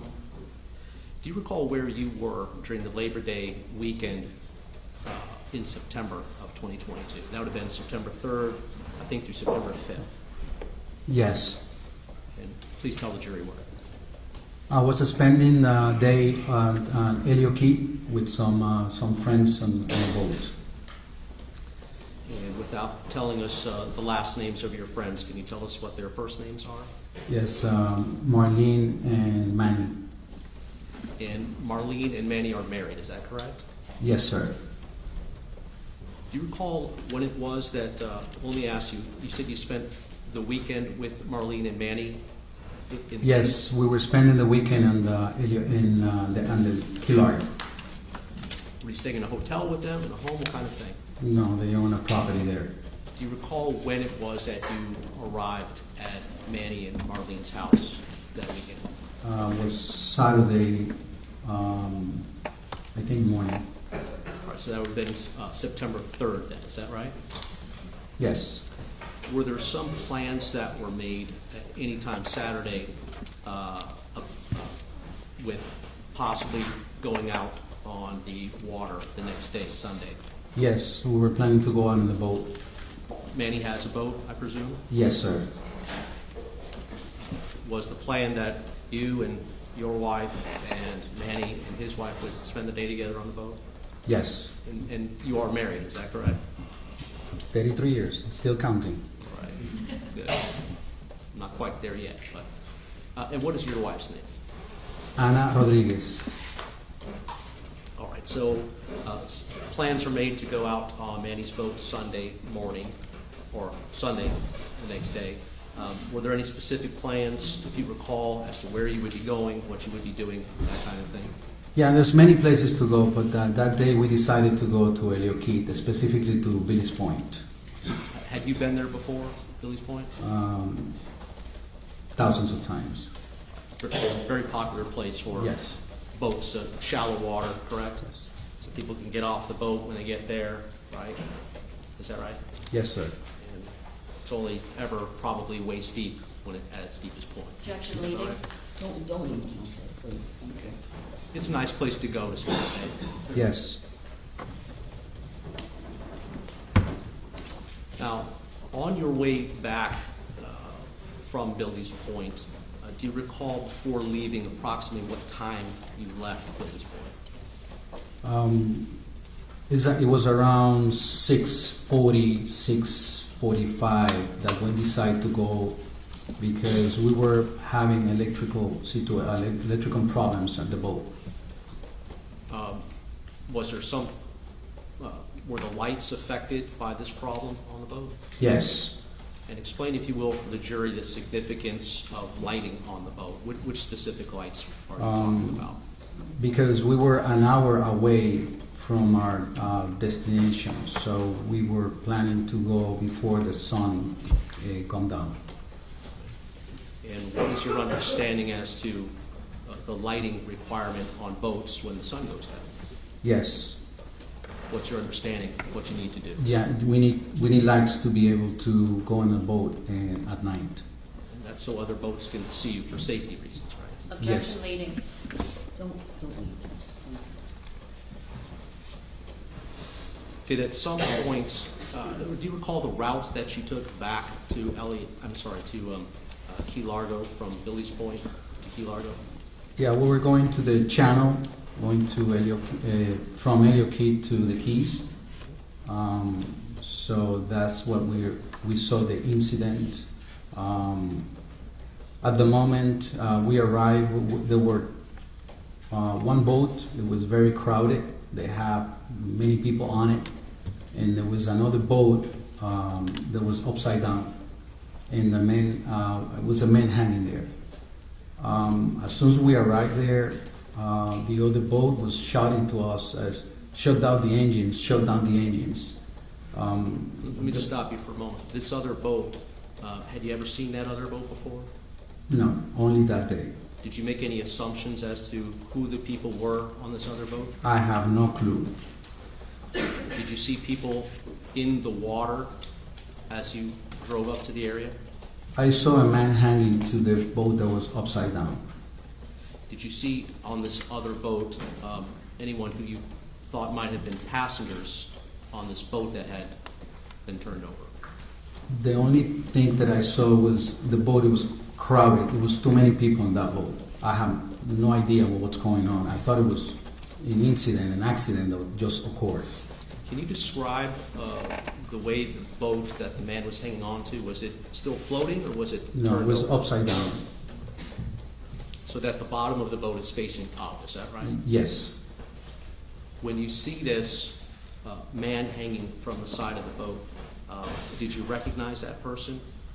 No. Had no idea who that person was? No. Did you even know if it was a man or a woman? No, I saw it was a man. What did you do at that point? As soon as that we arrived, when they would start shouting again, shut down the engines, it was because there was somebody's missing. I have no idea what's going on. So we shut down the engines and we start drifting again with the boat. That was an accident. My friend Marlene started shouting, look under the boat, look under the boat, under the boat. Who was she shouting to? To the guy who was hanging on the boat. And just for reference, Marlene is Manny's wife? Yes, sir. Please continue. So he went on the boat, and we were approximately 50 feet away. Who went under the boat? Who went under the boat? The guy was hanging into the boat. All right. So when he went in, he brought someone, and I jumped into the ocean right away, trying to help him. And as soon as I approached to him, he passed me the person. I have no idea who I was saving. So just to break it down a bit, when Marlene was shouting to look under the boat, what did you see the person who was hanging on to the boat do? He went under the boat right away. And after this person goes under the boat right away, what is the next thing that you see this person do? When he went on the boat, he came out. I jumped into the ocean. I didn't think. I react. When the person came back to the surface, was this person holding another person? Yes. Could you tell if the person that was being held was a woman or a man, child, teenager, anything like that? When I approached to him when I was swimming and he passed me the person is when I find out it was a girl. Did you swim all the way to where the man was by his boat? Yes. And when you reached the man by his boat, what happened at that point?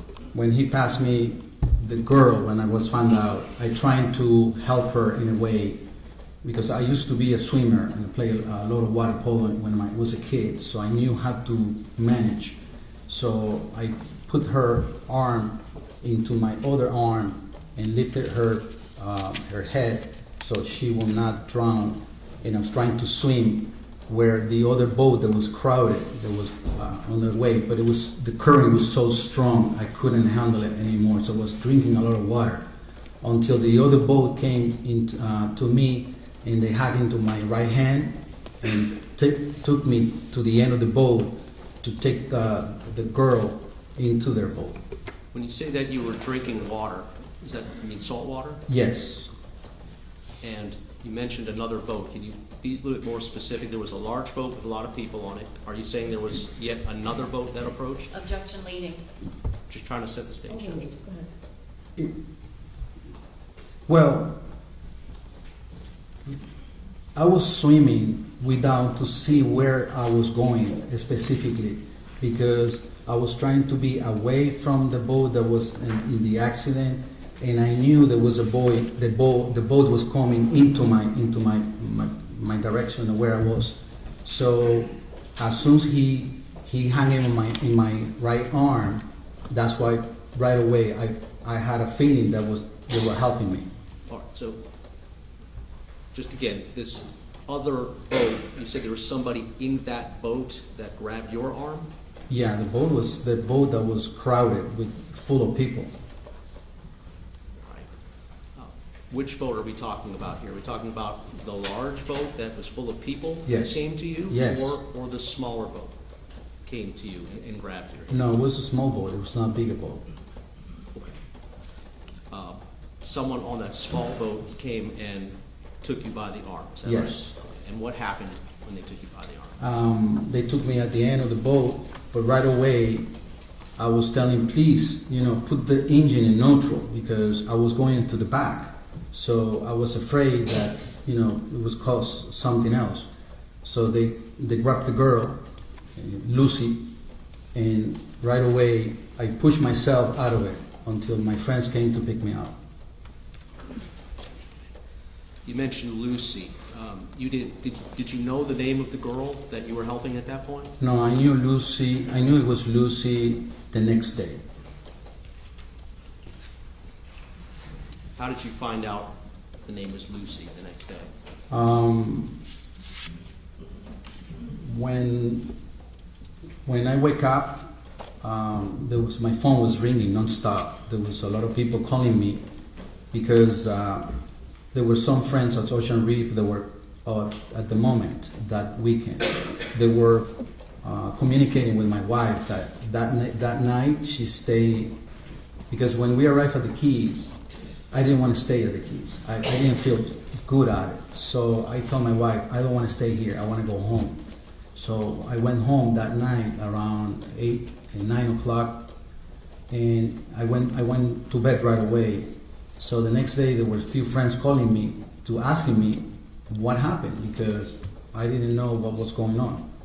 And I find out that Lucy was the Angelito Anteres' granddaughter. By the way, I know them very well. They were my neighbors. Okay, so the granddaughter of the individuals that you spoke about, are they related to they're obviously we're talking about the Fernandez family, is that correct? Yes. Let me take you back to having handed Lucy off into this other boat. Yeah. After Lucy is placed onto the other boat, what did you do at that point? I pushed myself out of the boat. I started swimming in the middle until my friend came to pick me up. I was so tired. I was feeling so terrible about what's going on. because it was a girl, and there's so many things that came into my mind at that time. When it came to my friend boat, they gave me water. I was so thirsty because I was drinking so much salt water. I told them, hey guys, our job is done here. We cannot do anything else. We are an hour away from home. We need to go. We have no lights, so we decide to go. So you left before police arrived to take any information? Yes, it was like around 5, 6, or 7 minutes past 7.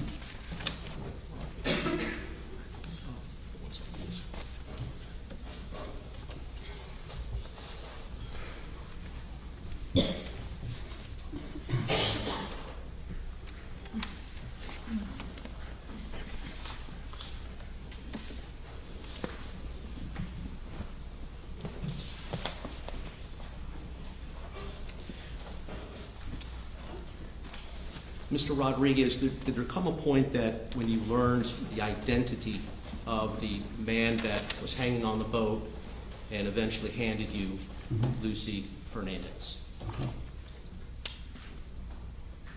Did there come a time? Yes, the next day. Okay. And who was that person? Mr. George Pino. Other than seeing Mr. George Pino at the boat that day, did you see him at any other time since? No. Would you be able to recognize him if you saw him today, for example? Yes. Do you see him in this courtroom? Yes. Please point out and describe a piece of clothing that he's wearing. Yeah, we have a blue tie and a black suit. Thank you, Mr.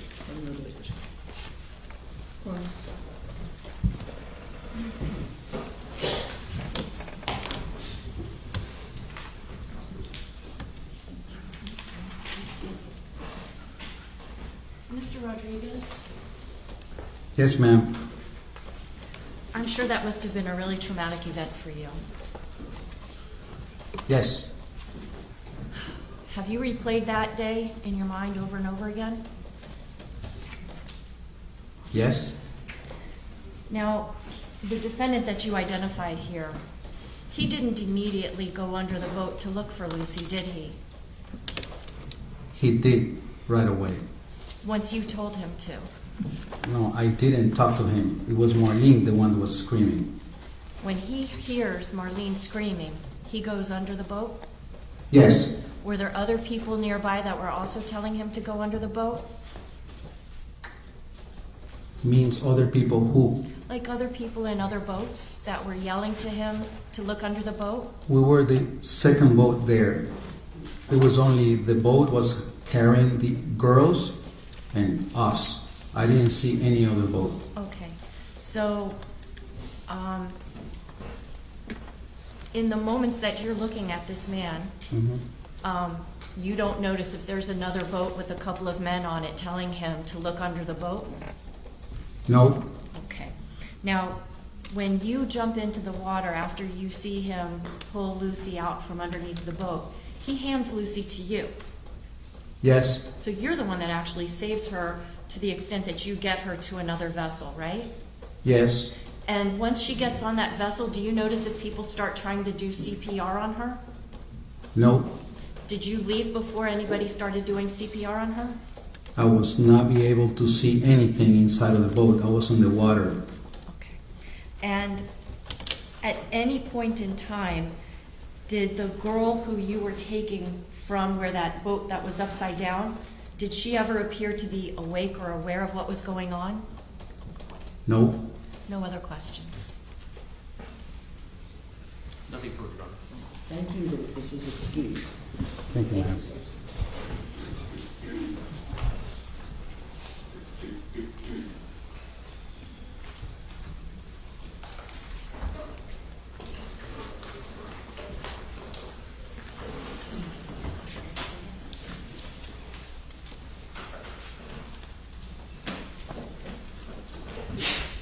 Defense?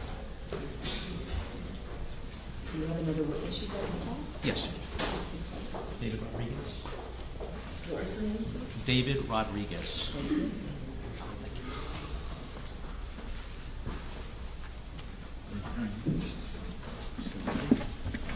Also, that hand, do you swear affirm testimony about to give you the truth, the whole truth, and nothing but the truth? Take a seat.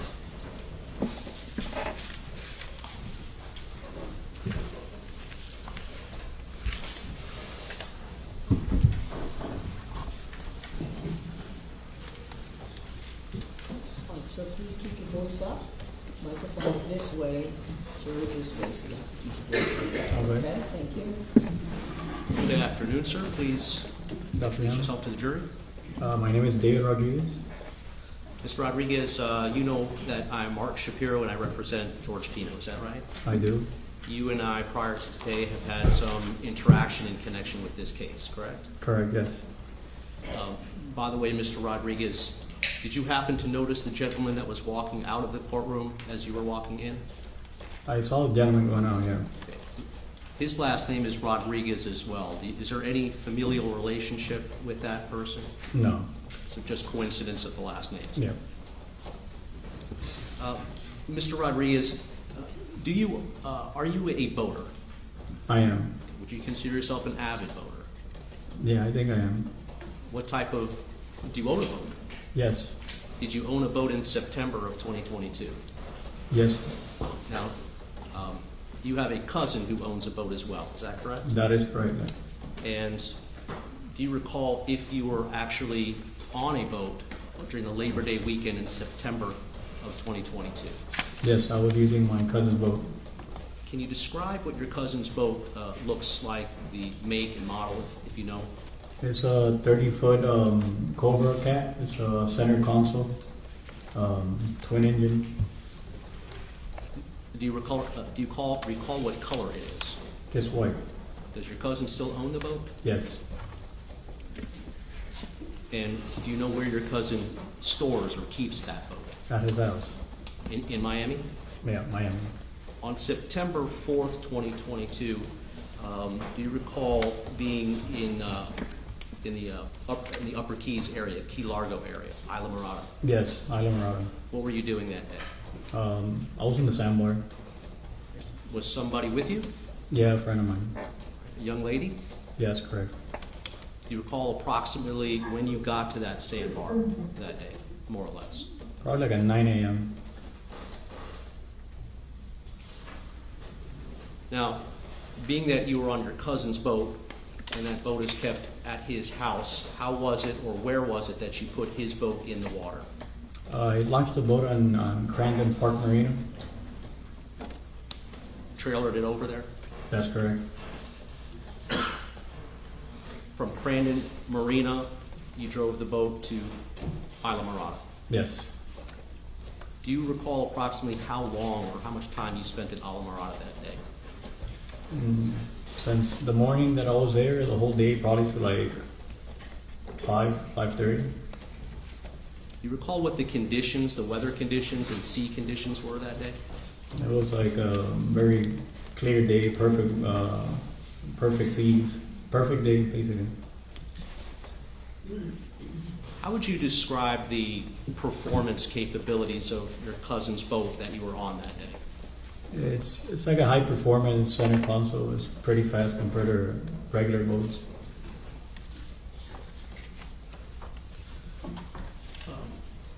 How many engines are on that boat? Twin 400 horsepower engines. What do you think the top speed is of that boat? If somebody wanted to open it up. Probably 80, the 80s. I realize it's your cousin's boat, but have you ever driven that boat at 80 miles per hour? I have, yes. Do you recall if on September 4th, 2022, at any time, you got anywhere near that speed? Not around that speed, but in the 60s. So between Crandon Marina and your destination at Isla Mirada, at some point were you cruising in the 60 mile per hour range? Yeah, for a couple minutes maybe, and average speed 50 miles per hour, 55 miles per hour. was there anything about the weather conditions that made it unsafe on that day with those conditions to drive at that speed? No, it was like a beautiful day, you know. May I approach Your Honor?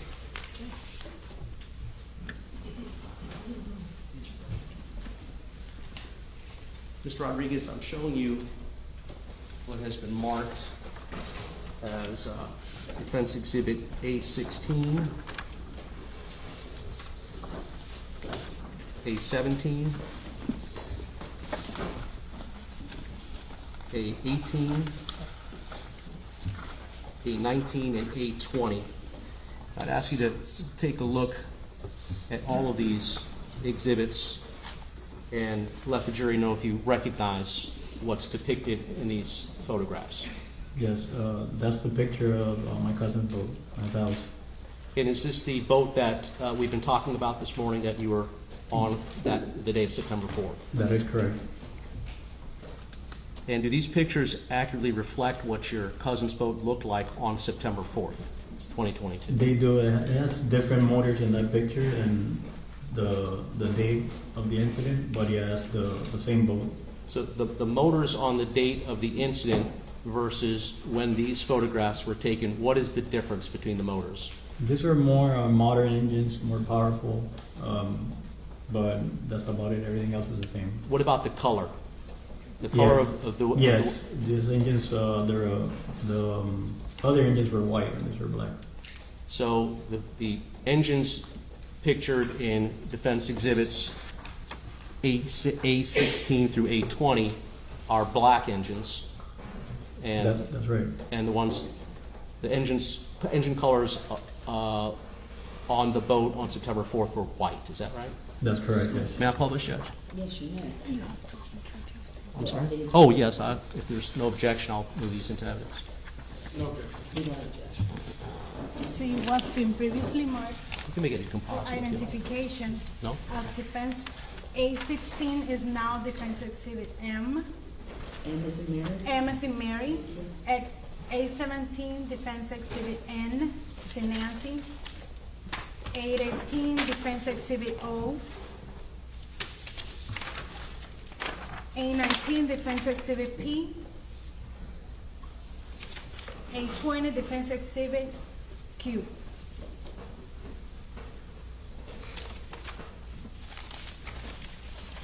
Thank you.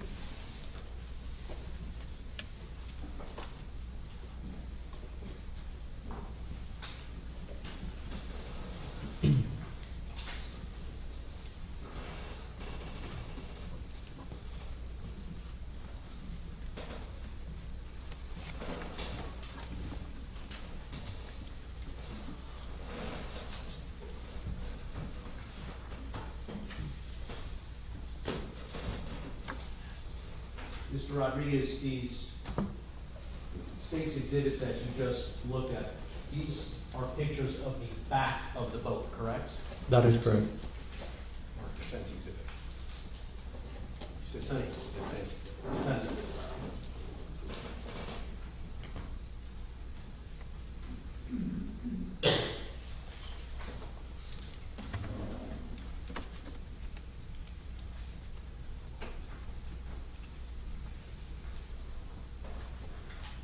There's also one of these exhibits, Defense Exhibit Q, which give sort of a lengthwise view of the vessel. Is that right? Yes.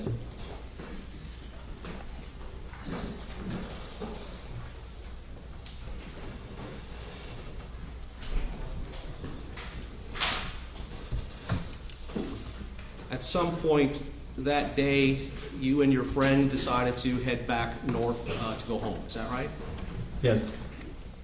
Was the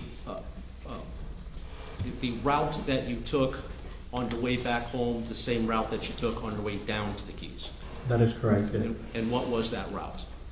I left Crandon and all intercoastal, went under the Carson Bridge and all the way to Isla Mirada by the intercoastal on the bay side. So then on the way back, the same route. Is that correct? Exactly the same route. At some point, you start to near the area known as Cutter Bank. Is that right? Correct. Were you coming? There is a channel at Cutter Bank, isn't there? Mhm. That's just correct.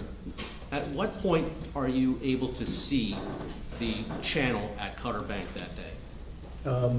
Once you go under the Carson Bridge heading north, you can see it. It's probably 2 or 3 miles out, but you can see from far. You can see. I guess it means I know the direction already, so I'm looking for it. But as you get close, it's not very visible from that length, but you can see it. Yeah. Do you recall what speed you were cruising at while you were at Cart Sound? Probably like 55. Same speed that you were cruising at on the way down, Yes. more or less? Yes. And, pardon me, was there something that caught your attention before you reached the Cutter Bank channel? Yes, when I passed Carson and I was driving maybe 2 minutes after I passed Carson, 2 minutes, I saw the keel of the boat, the bottom of the boat, from far away, and I figured somebody had capsized or had an accident, so I sped up to where the boat that I was looking at. So from 55 mile an hour cruising, more or less, you increased speed from that point? Yeah, I went like 70 after that.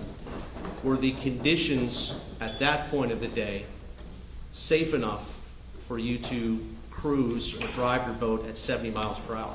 Yes, there were. Had the conditions not been safe enough to cruise at that speed, would you have done so? No, I would have not. So at 70 miles per hour, you are now heading toward the area where you see a keel of a boat. Is that right? Yes. Did it appear, it seems obvious, that there was a capsized vessel? Is that what you were seeing? Yes. From your position when you first saw the capsized vessel, you were unable to, were you able to see anybody in the water or around this capsized vessel? Not from the distance on. At some point, did you get close enough that you were able to see people in the water? Yes, when I approached, yeah. And in fact, were there people in the water as you approached? Yes. How many, roughly? There was mostly girls, teenage girls. At the moment, I didn't know how many, but around 10, 11 girls. Did it appear to you, Mr. Rodriguez, that you had arrived within minutes of this accident having happened? I figured yes, because everybody was still swimming, and it was like chaos. Everybody was screaming, and so I figured I was fairly a couple minutes before it happened.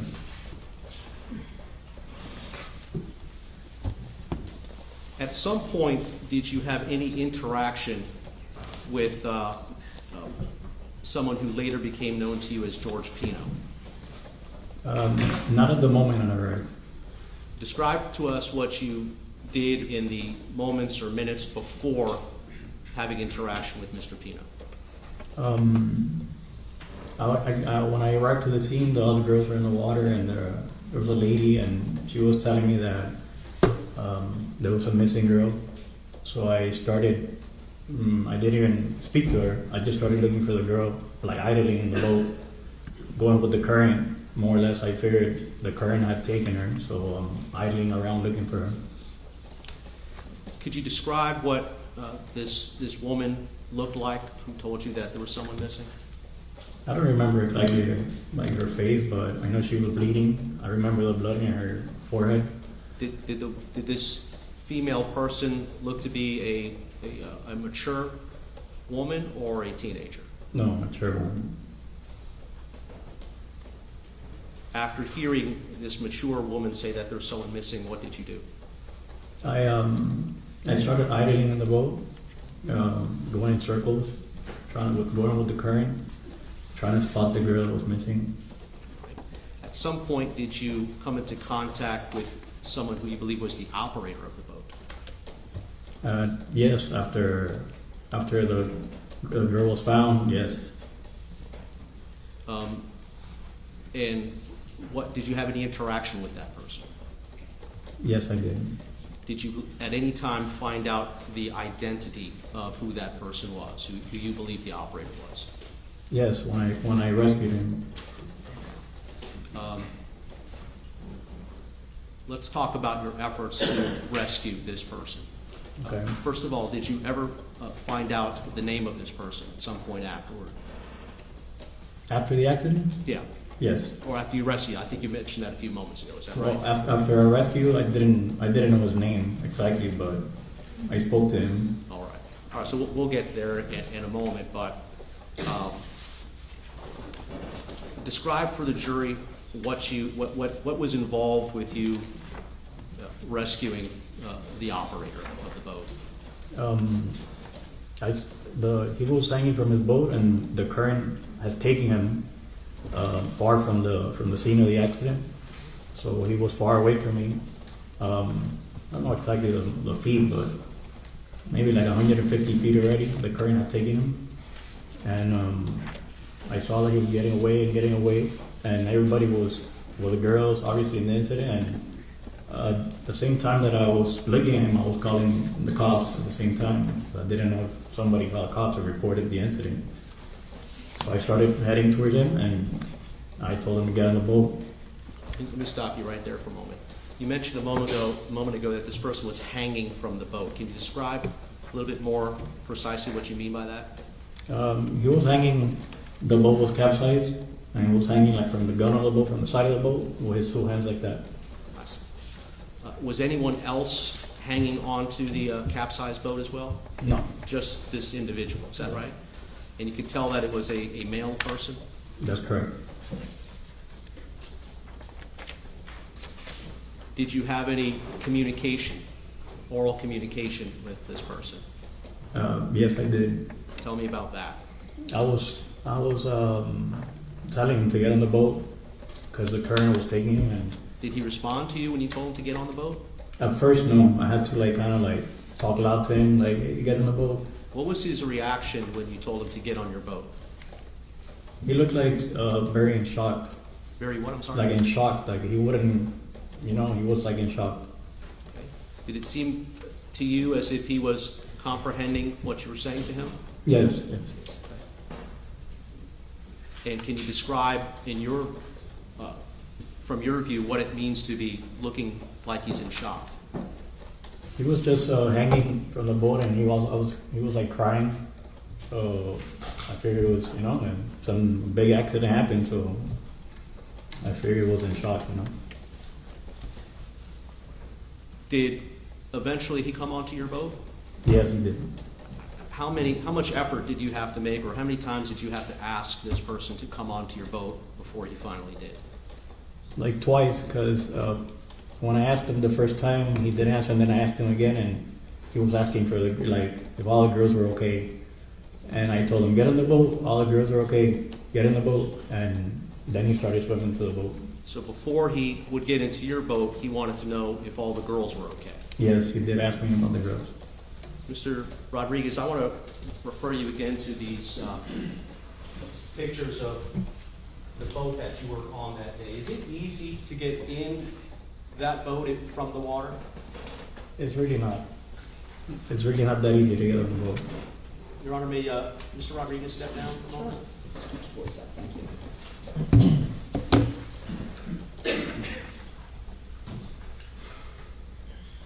Mr. Rodriguez, I'm handing you what is Defense Exhibit M. I'm just going to hold this up. You can use my pen as a pointer if you like.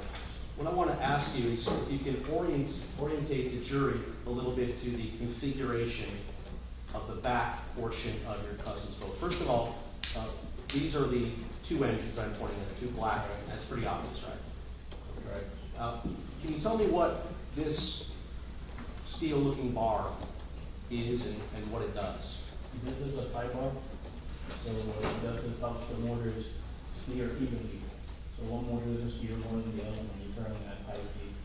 When the boat is in the water, does this tie bar remain above the water or does it go below the water? No, it remains like the water, like 6 inches above the water. So while this boat is floating in the water and it's still, there's 6 inches between the surface of the water and this steel bar. Is that correct? That is correct. I presume this steel bar is not flexible in any way. Is that correct? No, it's a full stainless steel solid bar. Now does your cousin's boat have an entrance ladder or an entrance ramp? This will be a little platform here at the entrance. Okay, I'm going to show you a larger picture. This is Defense Exhibit Defense Exhibit M that we've been looking at. And now I'm going to show you Defense Exhibit N, which is a little bit of a closer shot. Is that right? Yes, correct. And still closer, I'm going to show you what is Defense Exhibit O. And that's probably the closer shot even of this entrance ramp. Is that right? That's correct. All right. So is there any way to get on your cousin's boat other than using this ladder, this ramp? No, that's the entry point of the boat. Now there is a device under the what would you describe that as? A Swim platform. swim platform. So there's a device under the swim platform. Is that right? Correct. Is that movable at all? This, yes, this is, you push it down your hand with your foot, you get it on it, and automatically it retreats back once you climb into the swim platform. So let me show you what is in evidence as Defense Exhibit P, as compared to Defense Exhibit O. And please describe for the jury what we are seeing in Defense Exhibit P. The swim platform has this little step on the bottom, similar to, you're not familiar with it, just, so you put your foot on it, and you press on it, and then it steps down, and automatically retreats back into this position once you let go. Now, when an individual wants to get onto your cousin's boat, they would have to do so from the rear portion of the boat, correct? That's correct. Where the engines are. Correct. Where the tie bar is between the two engines, correct? Correct.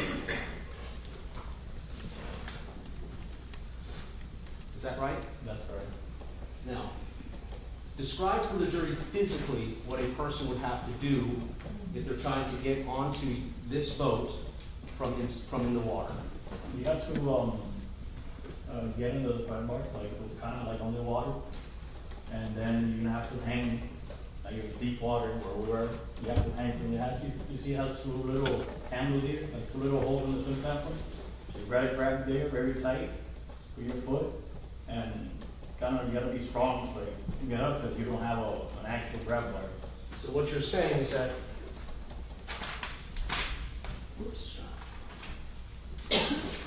what you're saying is that once the step is deployed, there's no grab bar on the hull of the boat itself anywhere. Is that right? No. So is it an awkward angle to grab anywhere on the deck in order to lift yourself up? It is. And why is that? Because your body, you're putting yourself, and then you're here. And you gotta put yourself kind of up, so then grab into the top of the boat. But first you gotta push yourself up. So yeah, it's kind of a little hard to get. Are you familiar with ladders getting into other center console boats, for example? Yes. Are there typically easier ways to get into boats? They are. This is not one of them. Is that right? No. Do you have any idea why this step, this deck here is designed this way for this boat? We did it. It was a more sporty look. So that was the reason for the look. Okay. So you've got to be, there's a method then in order to get into that boat. Is that right? That is right. You may return to your seat. At some point, did the operator get onto your boat or your cousin's boat? Yes, he did. And how did he get on the boat? He got on by the swim platform that we're talking about. And he did it in the manner in which you've just described for the jury? Yes, he did. Was the operator able to negotiate the steel bar between the two engines? Yes. He did that successfully? Yes. Was he able to deploy the step on the swim platform? Yes, I gave him instructions how to get in but he did it after I told him where the step was. So he followed your instructions that were given? That is correct. And was he able to physically leverage himself onto the swim deck as you described to the jury a few moments ago? Yes. Now, once this individual is on the swim deck, again, as depicted in Defense Exhibit O, how was the individual able to get into your boat? Yeah, once he got in the swim platform, he pushed himself up. He just stepped into the boat. Did you observe any difficulty that this person had getting into the boat? No, I didn't. Did you notice any difficulty that this person had swimming under the steel tie bar as he was approaching the ladder? No. Did you notice any difficulty that this person had getting onto the swim deck itself before getting into your boat? No. Once this individual was inside your boat, did you notice, did he have any injuries? Yes, he had a cut in his head and he was bleeding. Once he came into the boat, that's when I saw it. Do you recall whether you or your friend that was on the boat with you, do you recall if anybody gave this person any first aid for the cut on his head? Yes, I did. Please tell the jury what you did. When he stepped into the boat, he was facing me, obviously, and I didn't see any injuries. So I checked him. He was kind of like nervous. So I checked him, and I turned his head around, and he was bleeding in the back of his head. What type of first aid did you provide once you noticed he was bleeding from his head? I had a towel next to me, and I put the towel on his head and put pressure on it. Did you attempt to clean the wound? Yes. How did you do that? I put pressure in the towel and cleaned it and took the towel to look again, and then he was bleeding, so I hold the towel there and I hold it for him there. Were you able to resolve the bleeding at that point? After, I'll say like 5 minutes of me holding his towel, the bleeding slowed down. Yeah. Mr. Rodriguez, did you have any preconceived notions as to how this accident might have happened before the individual got onto your boat? I figured they had hit the piping, but that was about it. Yeah. Did you have in your mind why this operator might have hit the piling? Normally when that happens is somebody's impaired or drinking or that type of things comes to your head, That's my thing. That's what I thought. That's what you thought at the time? Yes. With that in mind, were you making any sort of specific observations to either confirm in your mind that this person was impaired by something or to discount that altogether? To be honest, I did. And what did you do? When I was cleaning him, I got really on purpose close to him because I figured he was probably drinking, and I trying to smell something, I guess, just to be curious. And that's what I did. Did you notice an odor of alcoholic beverage coming from this person? No, I didn't.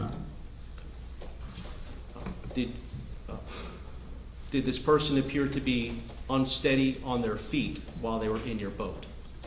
No. And were you speaking with this individual? Yes. And was this individual speaking back to you? Yes.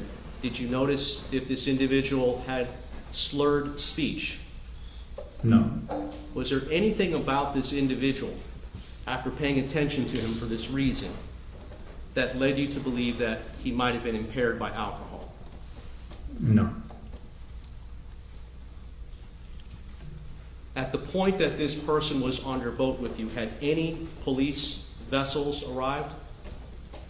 No. In fact, you had to call just to make sure that someone in fact called the police, is that right? I asked, after I got there, other boats started getting there, and there was like a commotion going on. So I screamed, asked anybody call 911, and everybody was like, not answering, so I called 911. Do you recall at some point that day a helicopter flying overhead? Yes. And how long after you brought the individual onto your boat did you notice the helicopter overhead, roughly? Roughly like 15 minutes. And this person remained on your boat with you and your friend for 15 minutes? And more than that. Okay. For those 15 minutes between the time that he got onto your boat to the time that you saw the helicopter. He remained on your boat at that point. That is right? correct.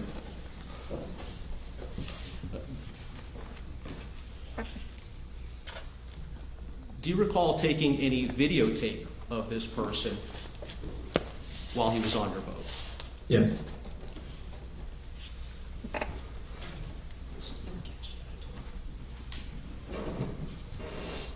Mr. Rodriguez, you and I met earlier today so that I could show you what a videotape or what a video was on this particular thumb drive. Is that right?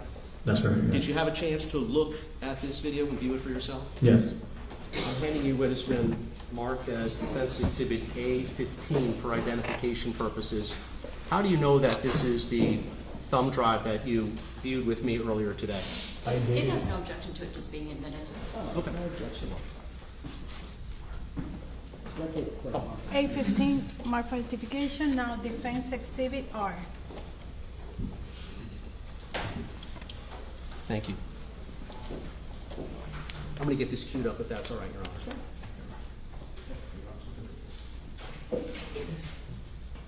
Just hold on for a second.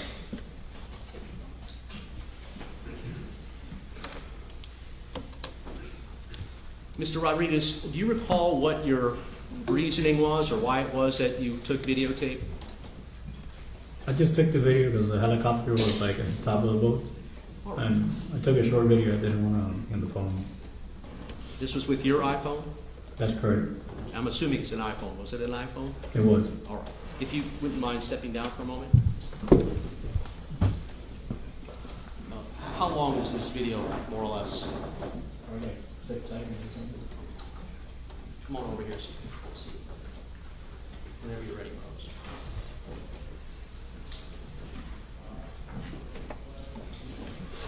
Hold on right just for a second. Can you remove that? Picture. Now, just quickly, Mr. Rodriguez, just to follow up what you said earlier today, the engines in this picture are white. Is that right? And that's the only difference between this boat. Correct. The only difference is between the boat as it was then, Correct. September 4th, and then as it is when those pictures were taken. Correct. That's it. All right, go ahead. One other thing. You see this boat in the background here? Mm-hmm. Is that a yes? Yes. Did you know any of the individuals on that boat? No. Did you have any interaction with the individuals on that boat that day that you recall? I don't recall. I don't exactly remember the boat, but it's a similar boat to the one that got next to me when we were looking for the girl that was missing.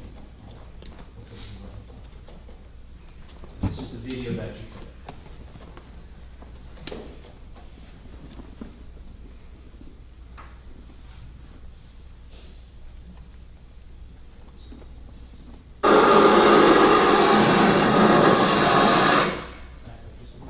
That was a quick video, wasn't it? Yeah. We'll play one more.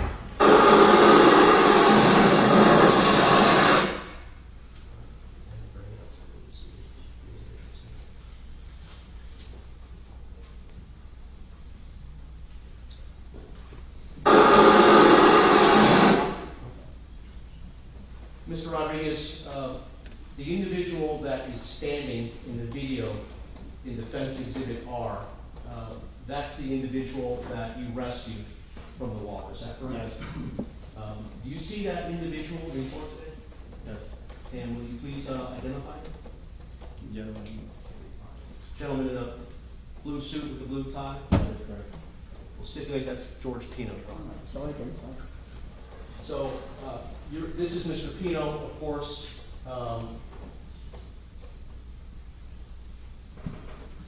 In addition to the head wound that you mentioned earlier, were there any other injuries that you noticed? That was the biggest injury that I noticed. If you see in the picture, you can see like a hump inside there. Why don't you show your Right here. You can see kind of white. You can see like the hair was, when I was behind him, you can see the cut there. He had that big bump inside. So there was a large bump? Yes. On his head? Were you able to see into the laceration itself, into the cut itself? No, I put the towel and hold the blood, but I guess he was a decent sized cut, yeah. Okay. Are you going to turn your seat?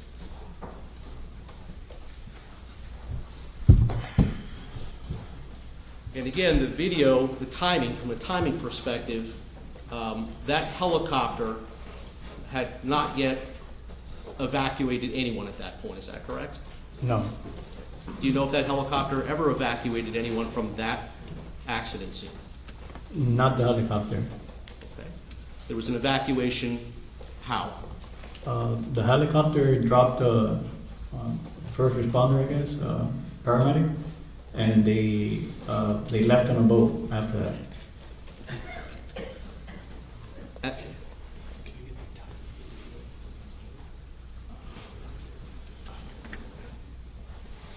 Mr. Rodriguez, is there a timestamp on that video that we just saw? I will have to look at my phone or find the video. That was a while back. Okay. Do you have your iPhone with you today? Yeah. All right. Judge, may I ask the witness to look for that? Just double check on the state.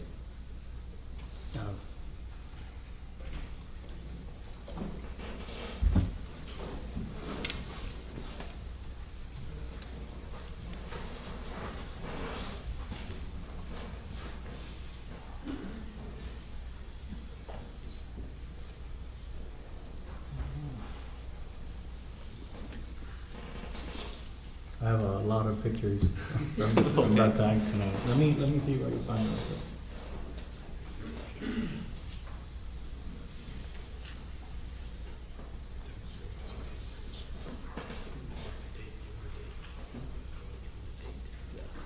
That's September 4th, 2022, of course. I have the pictures here for the date, but I don't know why it's not giving me the correct time. It's saying I took the picture at 10 a.m. and it's obviously in the afternoon. All right. Well,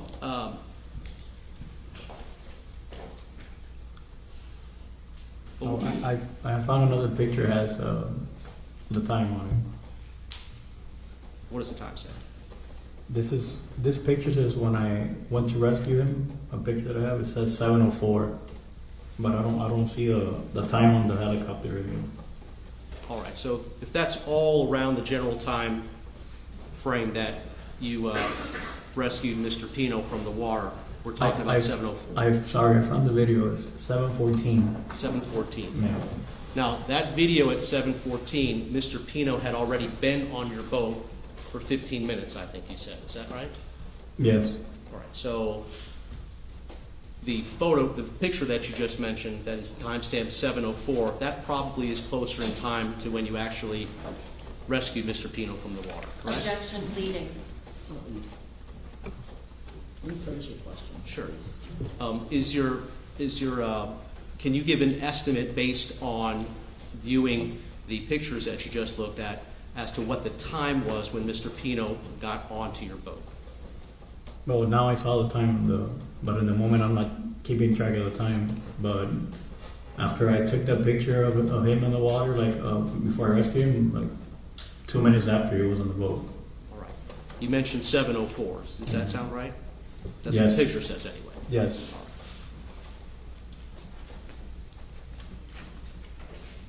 at some point that day, did you deliver Mr. Pino to a police boat? Yes. And after delivering Mr. Pino to the police boat, did you have any further involvement that day with this accident? No. Stand by.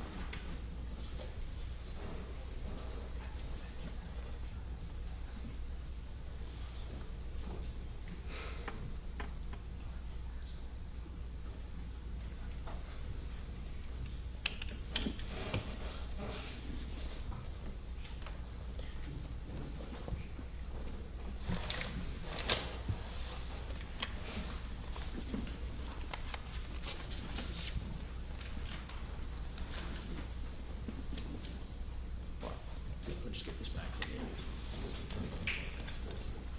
Thank you, Mr. Rodriguez. I don't have further questions.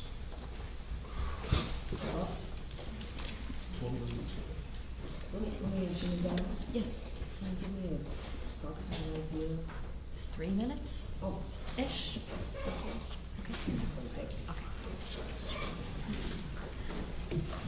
Hi, Mr. Rodriguez. Hello? I want to ask you a question. When you were scrolling through your phone, can you go back in your photo log to the different images you took from that day for us? Yes. Okay, would you do that?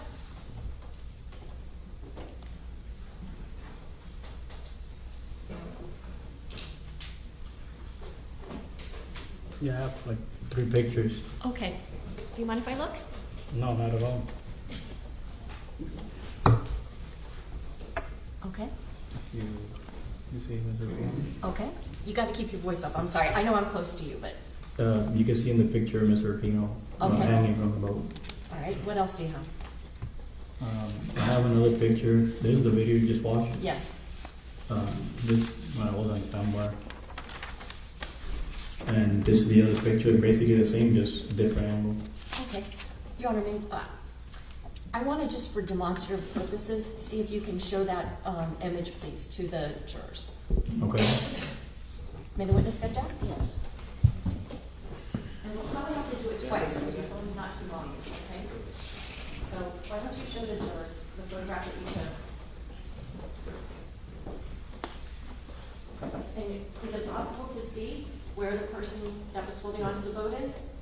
Can you, stretch it out so we can see?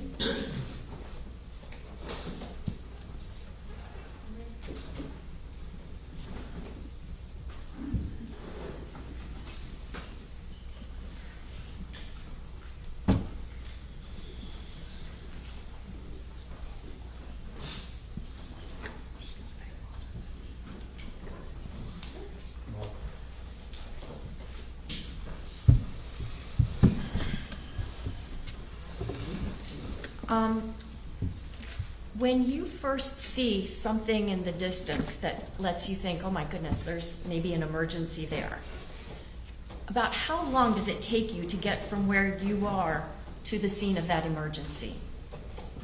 5 minutes. Okay, so from 5 minutes away, you were able to see signs of people being in distress, right? Yeah. And you wanted to get there as quickly as you could because you wanted to help.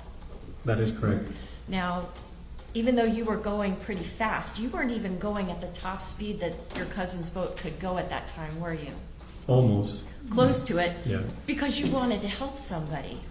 That's correct. You weren't going there because you wanted to go have a dinner party, were you? No. And you didn't crash in anything on the way getting to help somebody, did you? No. Okay, nothing else. Nothing further, Judge? Nothing. Oh, very well. Thank you. Thank So you. you're excused.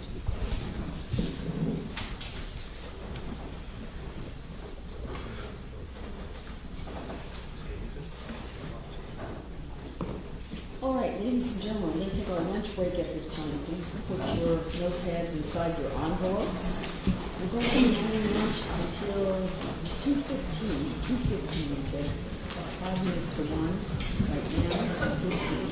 We'll return to the jury room on the 7th floor after lunch.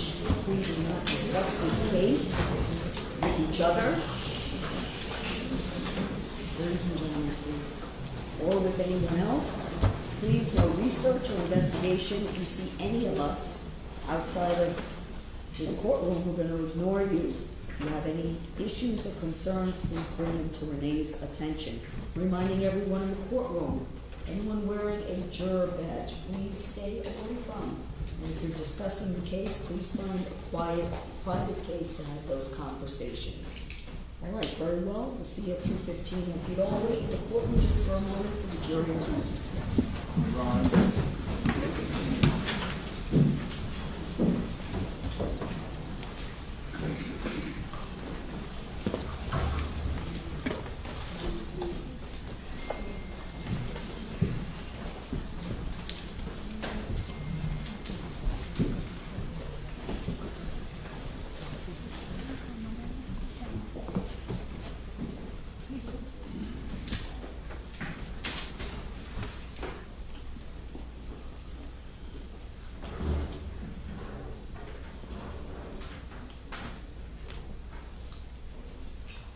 Okay, ladies and gentlemen, we'll be on lunch break until 2:15. Thank you.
before I bring the jury in, can I give you a lineup? We have some other witnesses.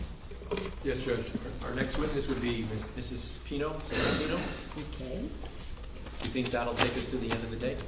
Okay. I think. Yeah. And then tomorrow we would have medical doctor Barrett and Mr. Mescalato, who we didn't examine. There may be a logistical issue with him that we would discuss in terms of whether he can appear remotely. It's a 5-minute examination if he can do it remotely. And there may be additional witnesses, but we expect that we would wrap up tomorrow as well. We would wrap up tomorrow. Okay. All right, very good. Okay then. Before the next witness takes the stand, I wanted to bring to the court's attention that I think it was on June the 5th, I had filed a motion for an order in limine regarding some photographs that I had gotten, I think it was the night before or something, and I believe some of those photographs the defense wants to introduce with this witness. Yes. I've identified a number of them. The majority of the photos that they have, I'll tell you what, you take your podium, I'll take mine. Oh, sorry. No, it's okay, you're fine. So I can tell the court that they are defense A25, A26, A24, I don't know if it's A29. Hold on.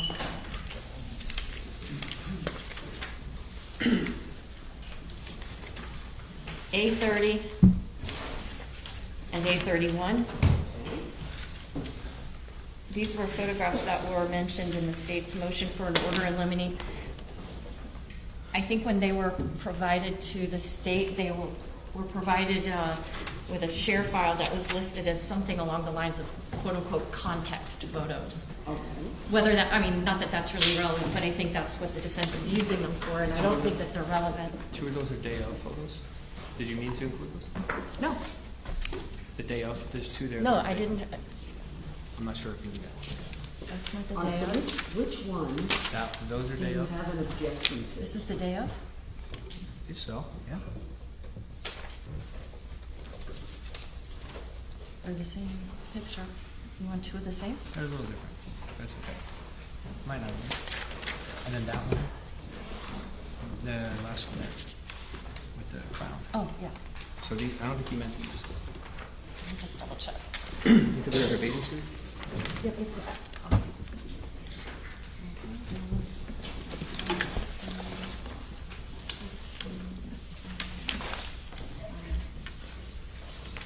Judge, the 2 that I would object to actually are defense A25 and defense A24 and defense A26. So there's 3 of them that Yes, you have Judge. an objection to. Yes.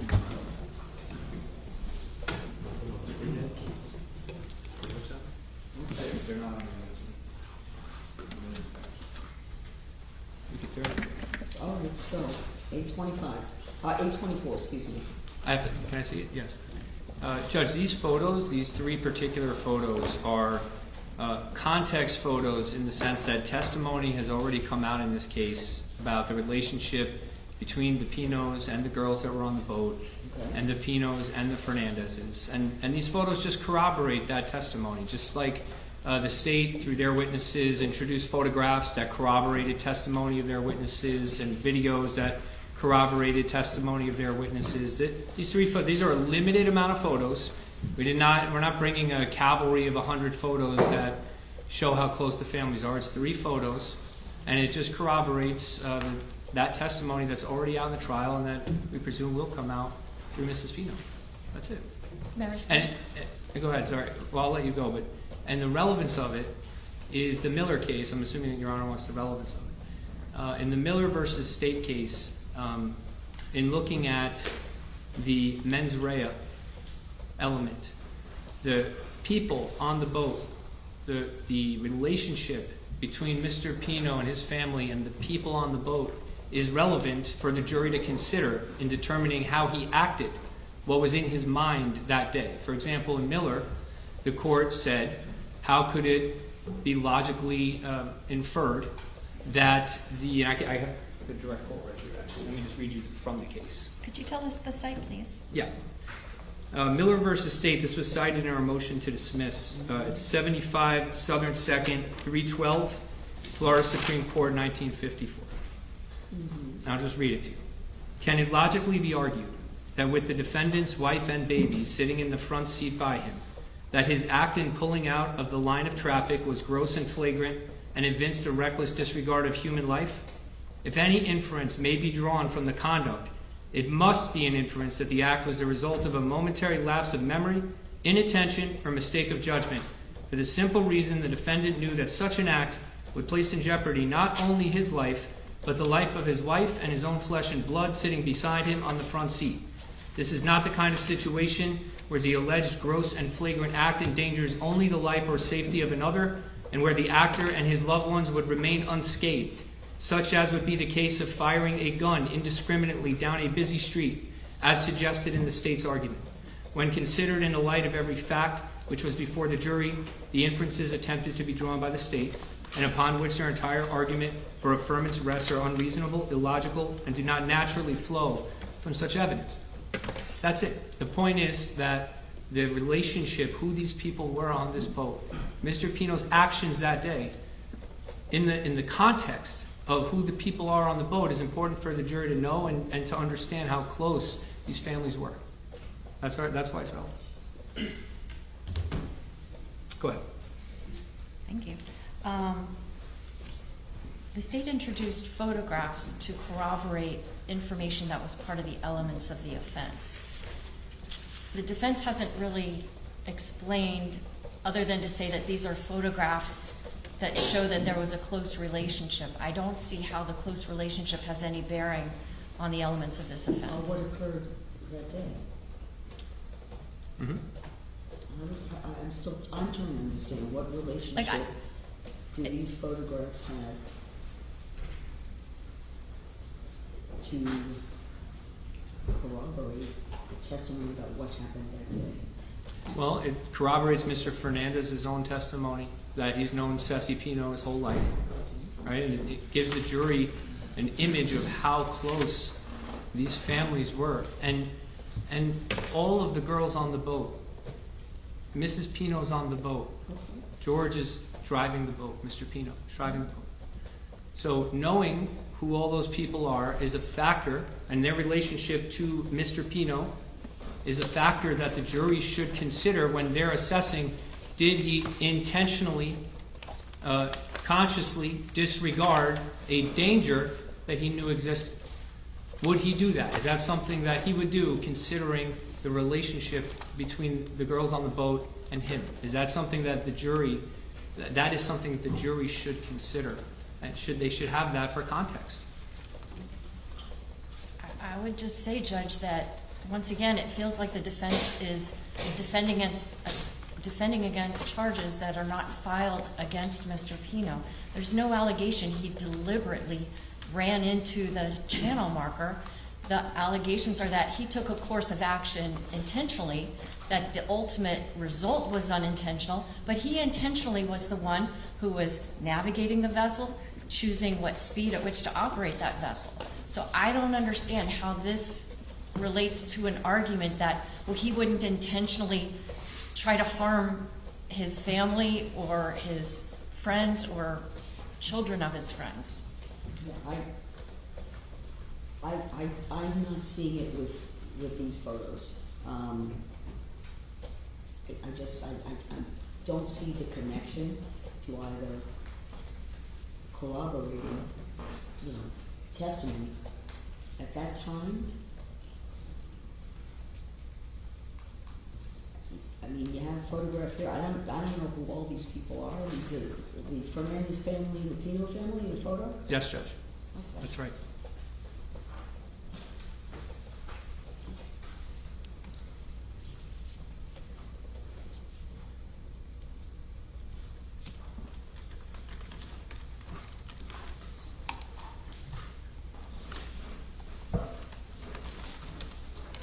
And I would also point out that if they were to introduce those photos, it may open up a door to me bringing out some information about how the Fernandez family feels about the Pino family at this point in time, and why that photograph is no longer an accurate depiction of their feelings toward the Pinos. So there's that.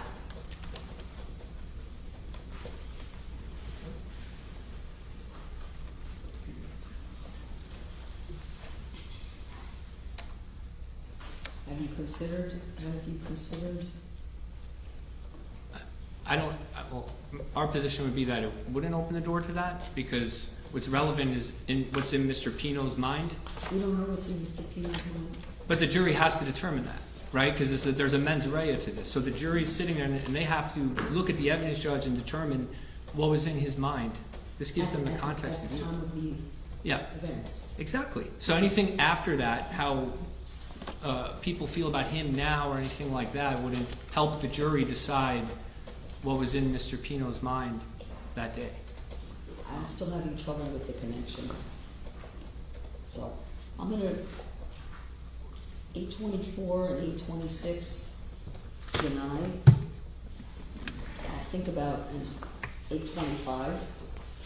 I'll think about it. I'll reserve an 825. Your Honor, when Your Honor is saying denied, does that mean that this court is going to sustain the state's objection to them being Yes. admitted? Yes. Okay. They're not gonna be admitted because they're on a motion and I'll reserve right now. I want to hear the testimony. Judge, just to be clear, I'm sorry, 824 is just a picture of a previous boat trip with some of the girls on the boat. Your Honor is not allowing that in? No. Okay. Your Honor, may I inquire which exhibit number is the one you're holding, please? This is 825. I'll reserve on 825.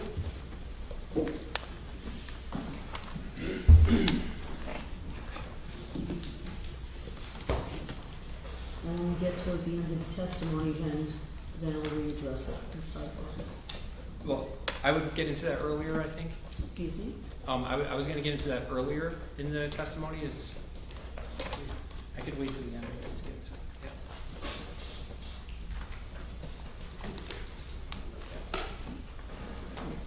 That's it? From the state, yes, Your Honor.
Everyone please be seated. Thank you.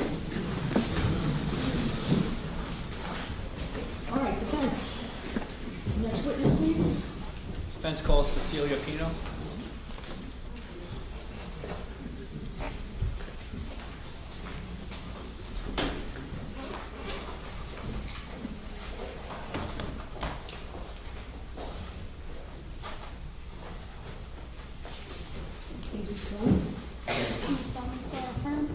truth, the whole truth, and nothing but the truth.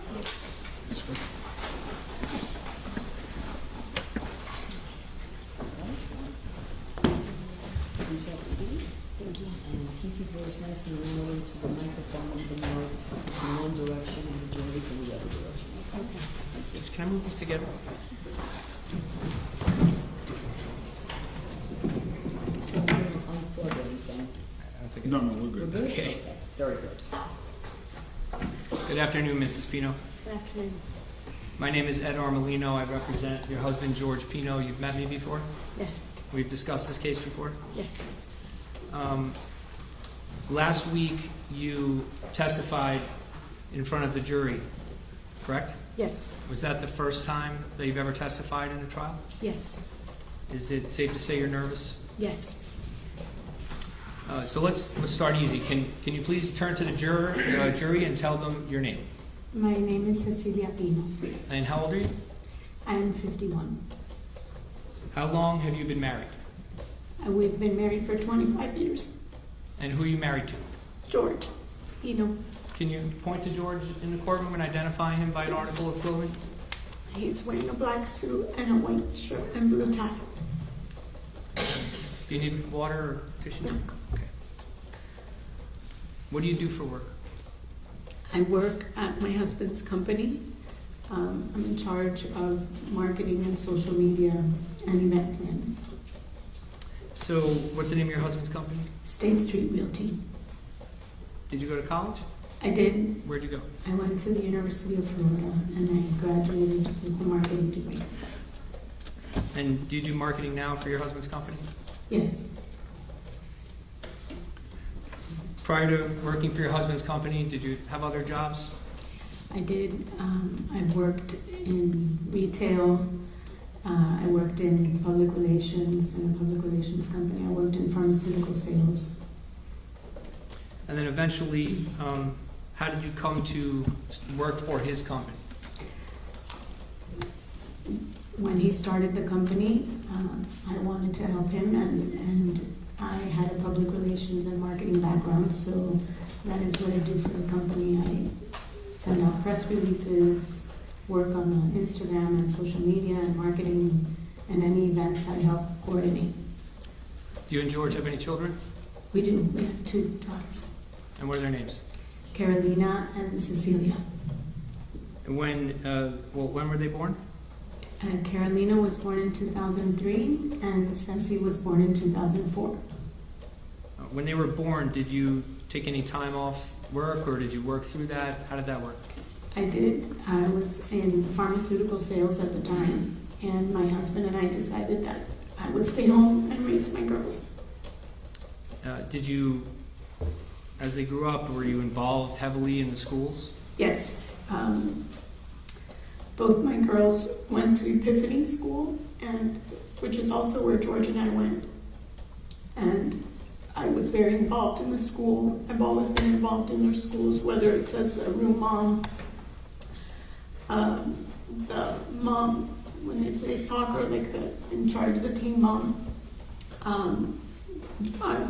They eventually went to a different school, and I was a mentor liaison there, which coordinated when new families would come. I would help connect those families to existing families, and I was involved there and in their extracurricular that they did for the school. I helped.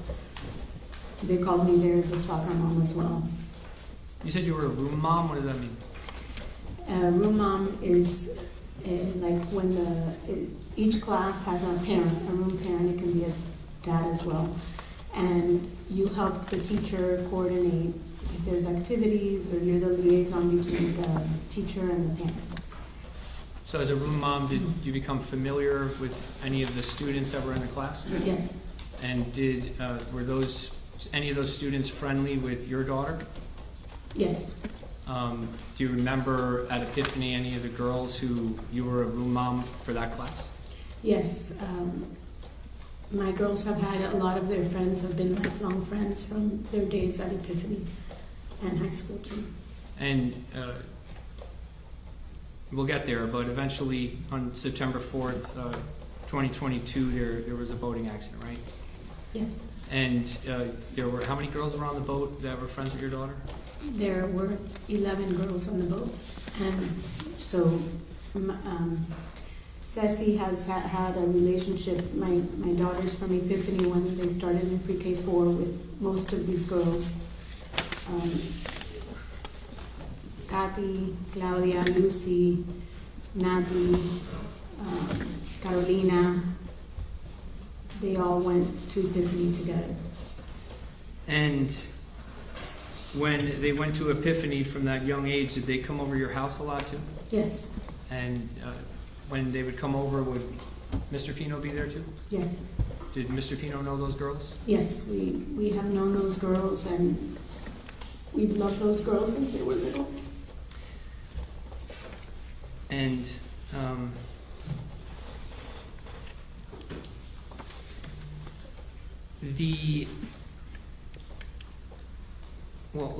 let's talk about your husband a little bit. Mm-hmm. You said you were married for 25 years. Yes. So when you, where did he go to college? George went to FIU. And what did he do after that? He... Judge of relevance, Your Honor. George has always had, he's always worked, and after college he got into property management, and property management is, you have like a big business park, commercial. He worked for a company and he was a property manager for that company, so he was in charge of making sure the landscape was maintained, the buildings were maintained, making sure the tenants were happy. If they needed the building painted, they would let him know. So he was very good at building relationships with people. Eventually, that company had a real estate division, and people saw him, and they kind of brought him over to the real estate division, and that is how he got involved in commercial real estate. And he's loved that job. He's very good at it. He's a people person and a very hard worker. And he opened up his company in 2011. So he opened that company up after he learned the ropes first through Yes. the years? Yes. Okay. On September 4th, 2022, were you and your family members of the Ocean Reef Club? Yes, we were. And how long were you members of Ocean Reef Club? We've been members of the Ocean Reef Club since 2004. You were what's called social members, right? Yes, we were social members, and we would spend a lot of our summers there. We would go there. We actually found, George found a house that they rented to us for, I think it was like $1,000 a month, and we would go there for, it started first just going weekends, and then we eventually started going, we'd rent for like 3 months. And George would commute back and forth because the commute wasn't even as, it was sometimes better than our Kendall home too. Let me stop you. Okay. So you said George, meaning Mr. Pino, would commute to Ocean Reef Club and then back to your home? Yes. And your home was in Miami-Dade? Yes. And was Mr. Pino working through the summer while that was happening? Yes, what I meant is he would sometimes commute, like while the girls and I, if we were there in Ocean Reef, he would commute from Ocean Reef sometimes to work because the traffic is sometimes better, that was faster that way than from our Kendall home to the route. Okay, so depending on where he was going then. Yes, but we would spend the summers there, and you know, my friends would laugh because he would, when he would take off time, it would be, they would call it Camp George, and he's always been very active, very involved with the kids. He loved to plan, you know, today we're gonna wake up and we're gonna play pickleball and tennis, and we're gonna go on the boat, and we're gonna go snorkeling, and I'm more, like, I like to just relax and read a book or something, and he was always been very active and loved to do any activities that were going on. So you mentioned a boat. The blue boat, I think,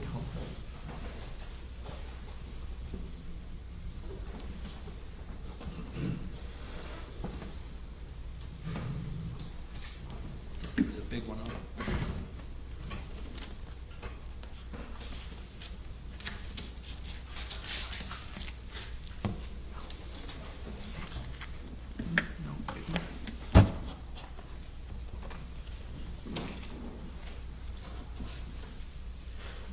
kind of thing? Okay. Yes. Just looking for it. Thank you. Showing the witness what's been marked as for ID.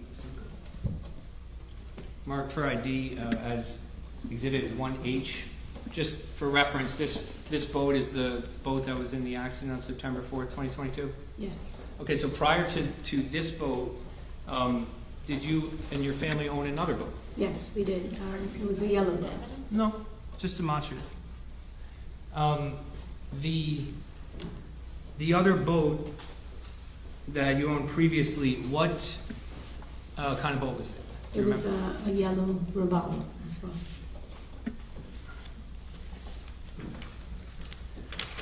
Showing the witness what's been marked for ID as Exhibit A22. Well, showing, oh, the state, yes. Showing the state. Now showing the witness what's been marked as A22. Mrs. Pino, take a look at that. Do you recognize that? Yes, this is our yellow boat. Is that the boat that you previously owned to the blue boat? Yes. And you've seen this picture before? Yes.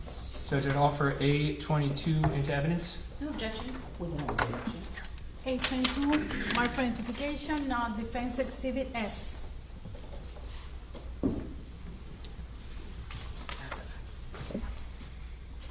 Just can the witness step down? Sure.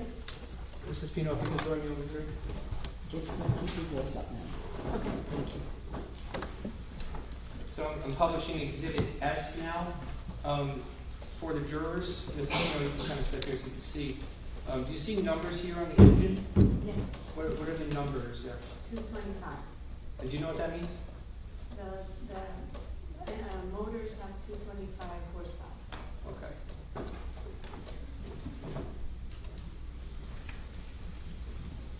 Thank you.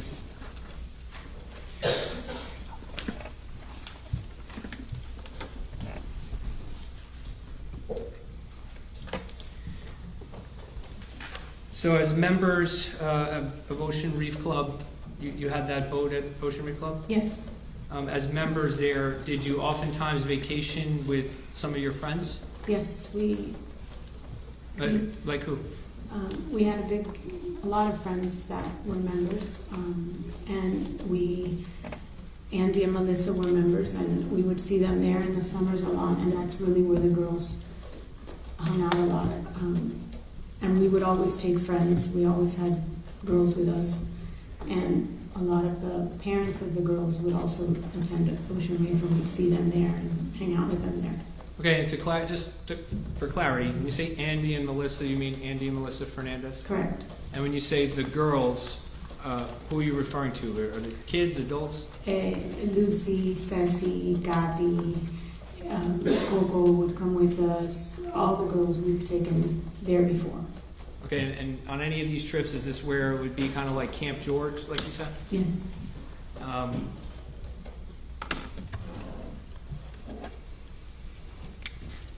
So, how long have you personally known Andy Fernandez? Andy and I were friends since Epiphany, and when we both attended. I know it's hard, but I couldn't hear you. I don't know. I'm sorry. Take a second. He and I went to elementary school together in Epiphany. In Epiphany, right? Yes, Epiphany School. And how would you characterize your friendship from that point forward? He was my best friend. Did he know Mr. Pino that long? No. When did he meet Mr. Pino? I believe Andy and George got to know each other after I started dating George. Some of the other boys that I was friends with knew George from family. They had known each other since they were little. And were your families close, meaning your family and the Fernandez family, when you were little? Well, my mother was the secretary at Epiphany School, so his parents knew my parents like that.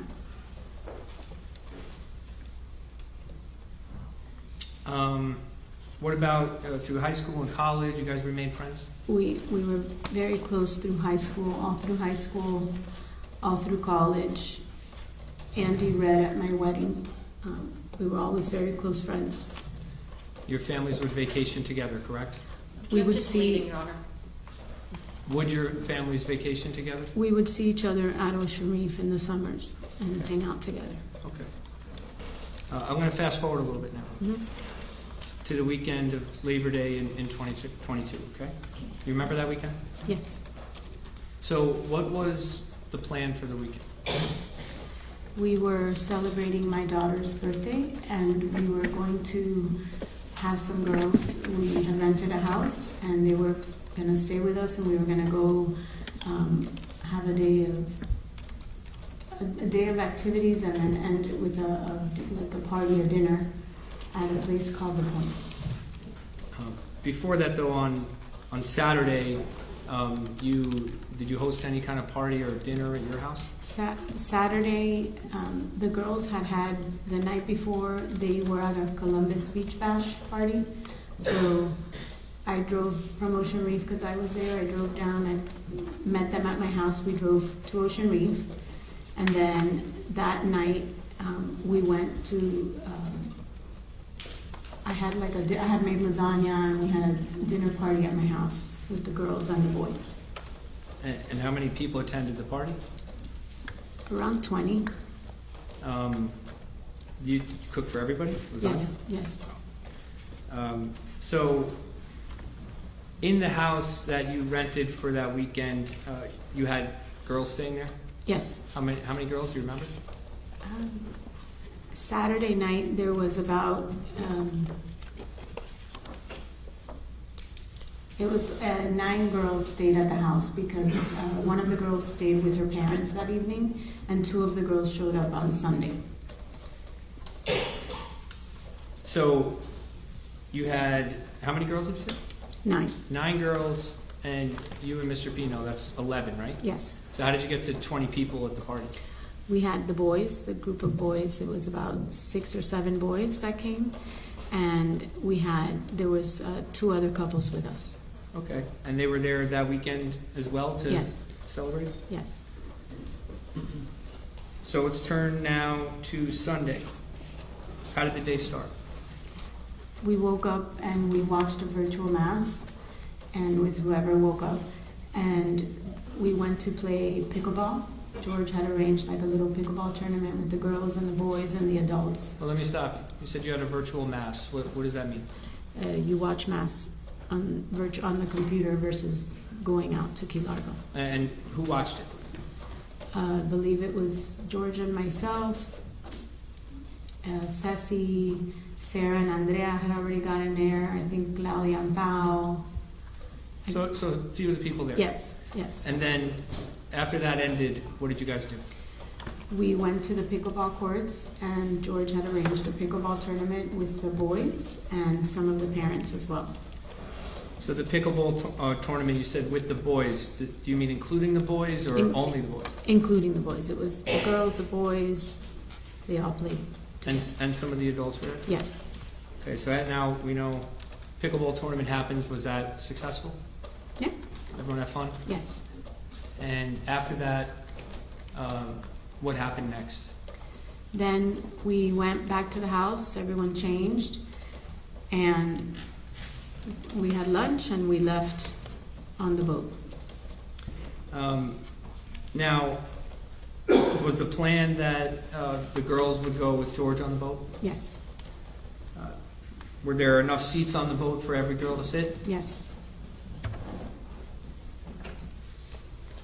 Did you, do you know where you guys were intending to go? Elliott Key. And what were you going to do there? Anchor, hang out. When you say anchor, you mean like at a sandbar or something Yes, like that? yes. And did you prepare anything to bring to the sandbar? I always make sandwiches, and I take chips. Did you pack any drinks? I did not pack any drinks. But there were drinks on the boat? Yes. And yes. do you know who packed the drinks? I believe George and his friend. And those drinks included alcoholic drinks? Yes.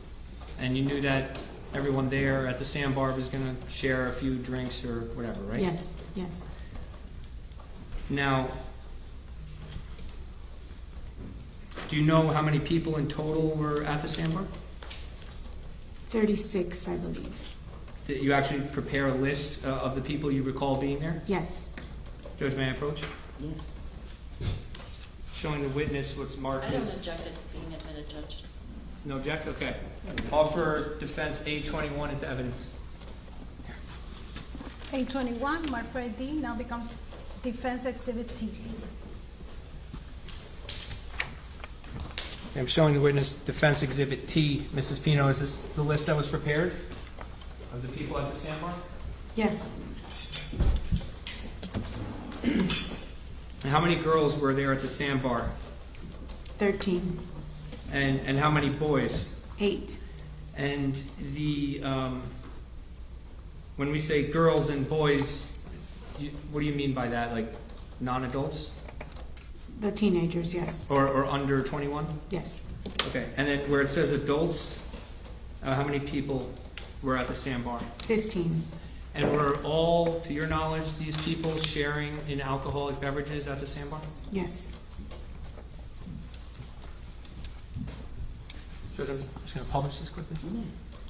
Can you see this list?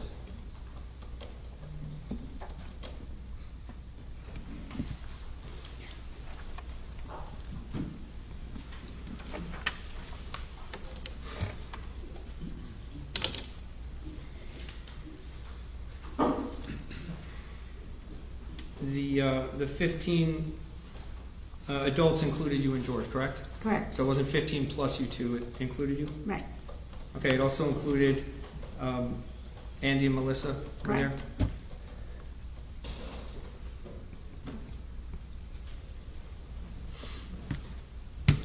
Now,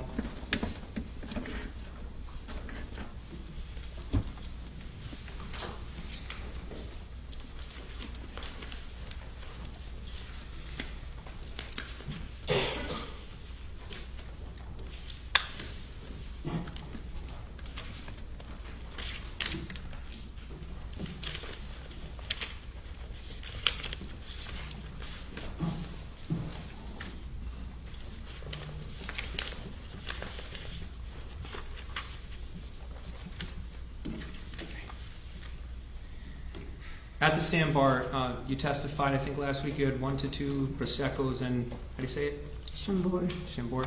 What is that? A liqueur. Like a flavor thing? Yes. So when you had those 1 to 2 drinks, did you yourself feel impaired? No. Did you feel like you were buzzed? No. How long were you there at the sandbar? 2 or 3 hours. Now, at the sandbar, do you know if Mr. Pino was drinking alcohol? I didn't see him. Why didn't you see him? I just didn't. When we were there and I was hanging out mostly with the wives, I didn't notice if he was or wasn't having. I honestly don't remember or I didn't see him. All right, so you, when you say you didn't see him, did you physically see him? Yes, he was there. Everybody was together. It wasn't, I know he was there, I just don't. And let's go back to the list. Hand that list back.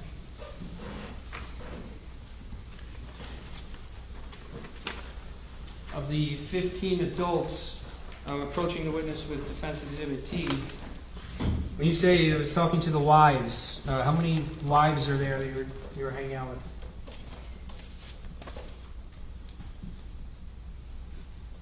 5, 6 women.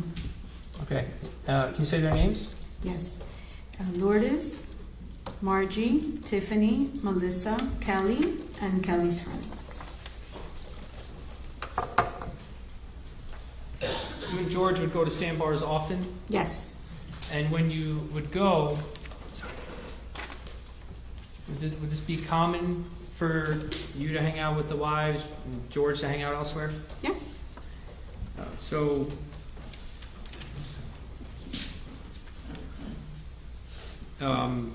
But you know now that Mr. Pino told the police that he had 2 beers after this accident occurred, right? Yes. Would that be something that would be common for him to do at a sandbar? Yes. And you've been married to him for 25 years? Yes. You've observed him have 2 beers over a couple of hours? Yes. When he does that, does Mr. Pino seem drunk to you? No. Does he seem buzzed? No. Before leaving the sandbar, you both got on the same boat, correct? Yes. And you actually, did you sit next to him? Yes, I did.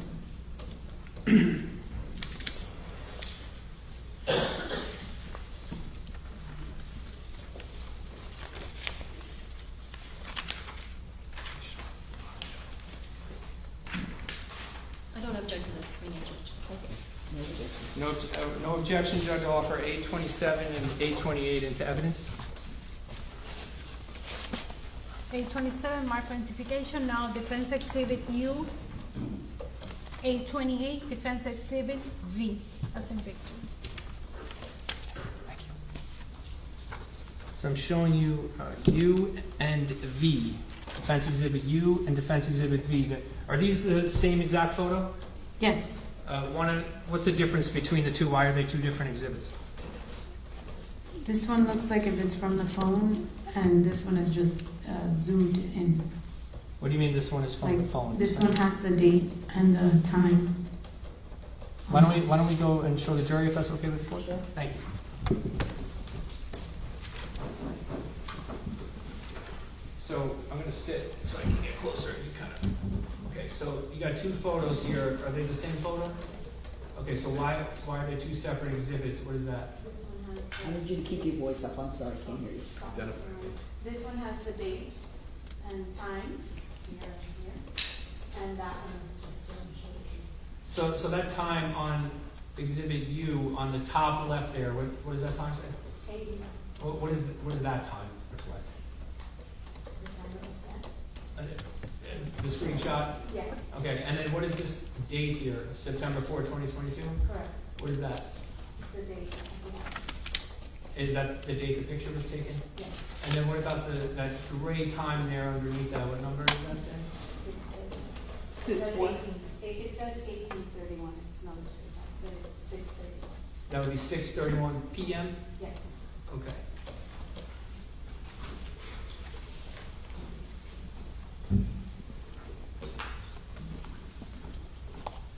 And you can sit.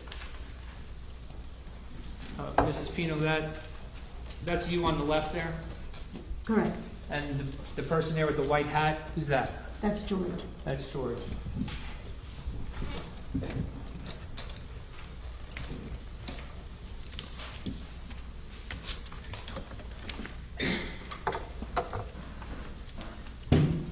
So you were sitting right next to Mr. Pino on the boat, right? Yes.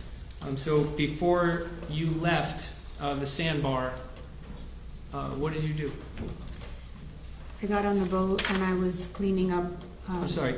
Sorry. Try to speak into the mic. I got on the boat and I was cleaning up the boat. I was picking up the trash, the chips, the cans, and putting them away. When you say the cans and stuff, you mean the empties that Yes. were on the boat? Yes. And that's before Mr. Pino actually drove away from the sandbar? Yes, that's correct. So at some point, did Mr. Pino come onto the boat? Yes. And when he did, before you guys sat in your seat, did you interact with him? Yes. And you Yes. observed him up close? Yes. And did you believe that he was impaired by alcohol? No. And if you did believe that, would you have let him drive the boat? No, I would never have. Why not? Because I would never put myself or any of those girls at risk. And one moment.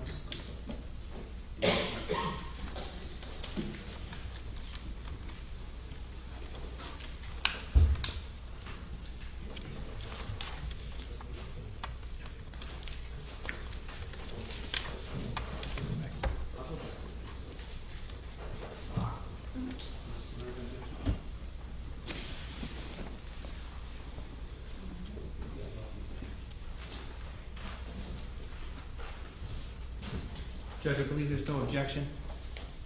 I'm going to offer out of order 829, 830, A31, A32, and A33 into evidence. All right, without objection. It's not in order, I'm so sorry. It was been marked as 829, becomes defense exhibit W. 830 is defense exhibit X. 831, defense exhibit Y. 832, defense exhibit Z. 833, defense exhibit 2A.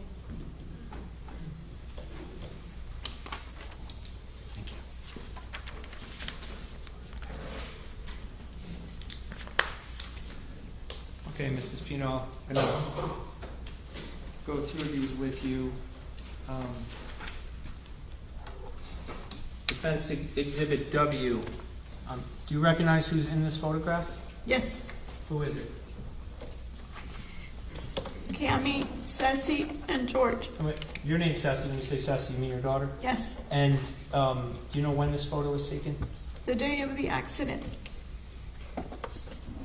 Is this at Billy's Point at the sandbar? Yes. In the public sector?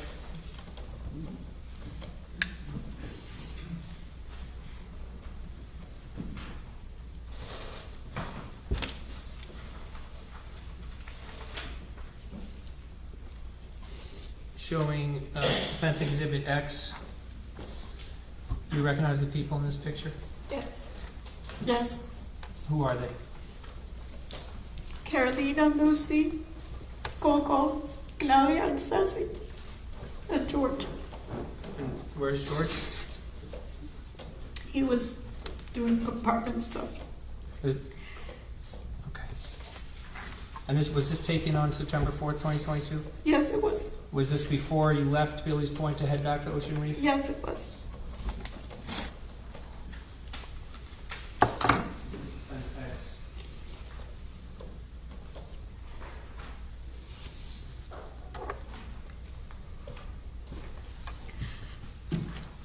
Give me a second.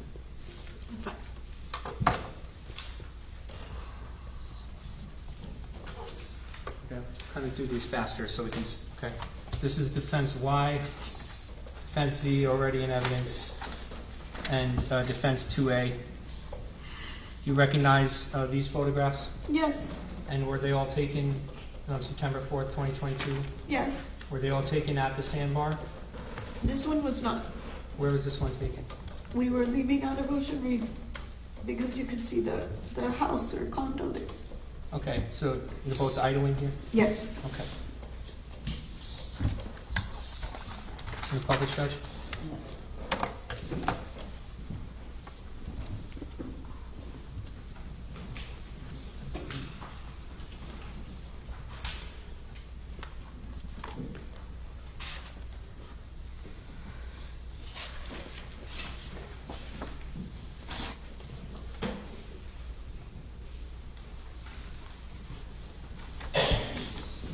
Now, Mrs. Pino, just going back a second, when you testified earlier that you were cleaning up the boat, picking up empties, were there a lot of empties on your boat? Yes, there were. And why? When the kids were mostly hanging around the boys and girls and whoever is around the boat, usually they just throw whatever you're drinking on that boat, 'cause you're not going to hold the whole time. So we had whoever was hanging around the boat would throw it. When adults. Did you observe that? Yes. Now,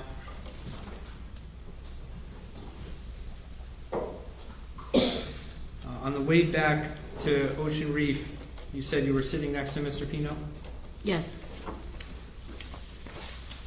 What were you doing? I was sending a text to the moms of the, right before we left, the girls were all dancing and singing. And I was videotaping them and I was sending the video to the moms. And the little blue line wasn't going through. And Defense Exhibit V. You want a tissue? I'm fine. Okay. This one, this is the picture of George driving the boat and you're Yes. sitting next to him? Yes. You're kind of looking down, right? Yes. Is that you on your phone there trying to send a message? Yes.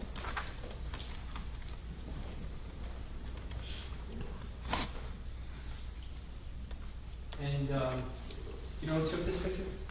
Mia. Now,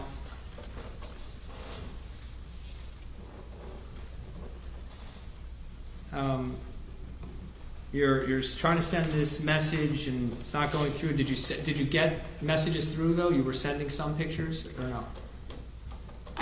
The video went through later. It went through later. Okay. Yes. What's the next thing you remember? The next thing I remember is being on the side of the boat.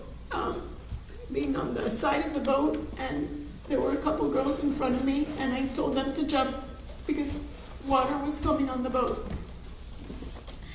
So I told them to jump. And then I remember coming out of the water, like getting my head out of the water and seeing Mia and Cammie. And I grabbed Mia.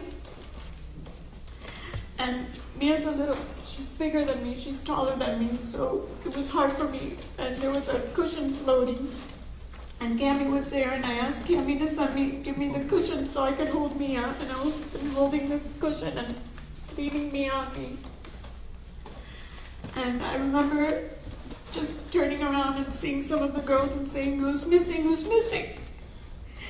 And I heard a name. And I just remember seeing a boat, some boats coming, a big gray boat, and I told the girl, "Swim to the boat, swim to the boat." The girl swam to the boat, and again I said, "Who is missing?" And that's when I heard that it was Lucy missing. And I was just in the water, and another boat came, grabbed Mia from me, and they took me into the big boat, and I was just trying to find Lucy in the water. And then that little boat came and got me on the boat. And then from... So let me stop. Okay. Let me take you back. Take a sip of water.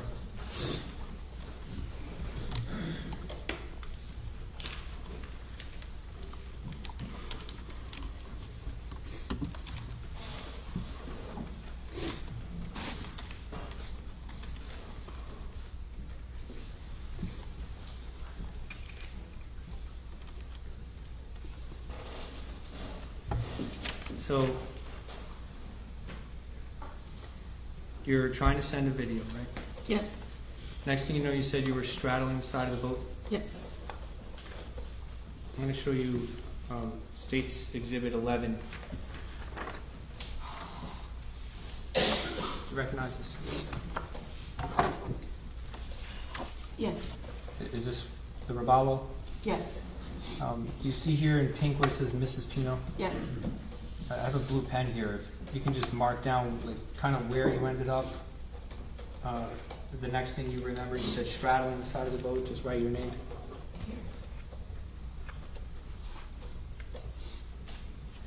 Okay. You put a blue circle with a C and wrote Mrs. Pino. Here.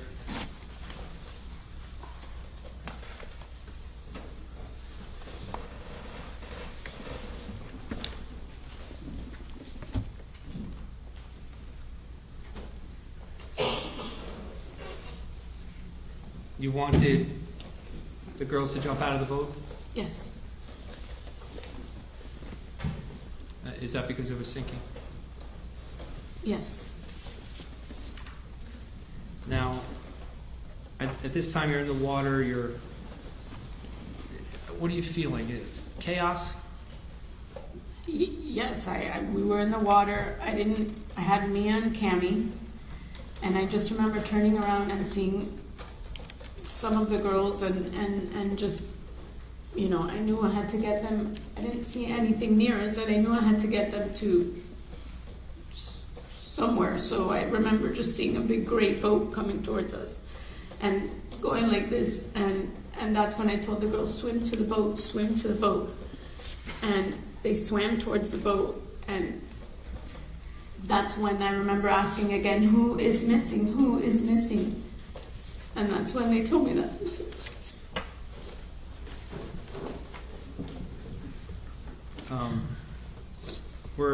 Were you rescued by that little gray boat? No. Which boat rescued you? Yeah, a little boat. The gray boat was a big boat where the girls were, and there was a little boat that came and grabbed me up from me, took me up to the big boat, and then came to get Cammie and I.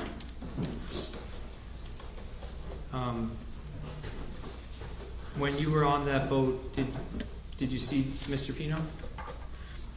When I was on that boat is when I finally saw George by the boat, by our boat. So the whole time you're in the water, do you even think about Mr. Pino? No.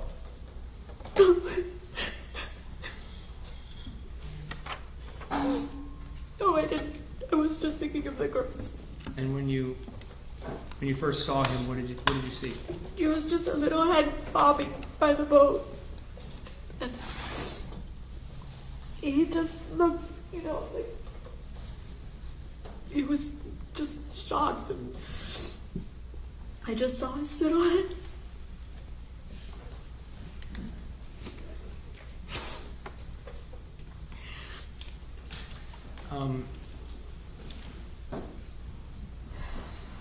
After the accident, did you suffer any injuries? I did. I had a gash in the front of my head. Were you taken from the scene? Yes, I was taken from the little boat. They took me to, I don't forget where, but I was airlifted by helicopter to Jackson South.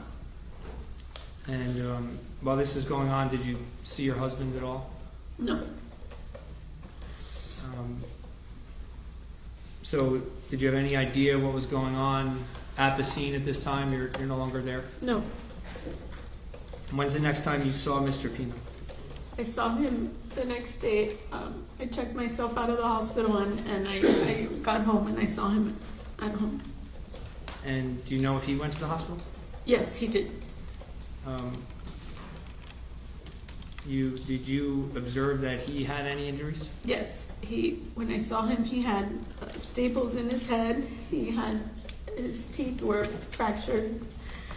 He had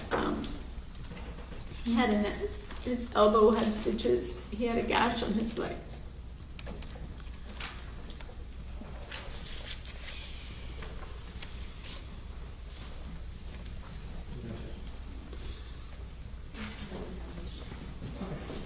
Showing the witness was marked as A23 for identification. Mrs. Pino, have you ever seen this picture? Yes. What is it a picture of? My husband's teeth. How do you know that? Because it's my husband. And does it fairly and accurately depict what his teeth looked like after this accident? Yes.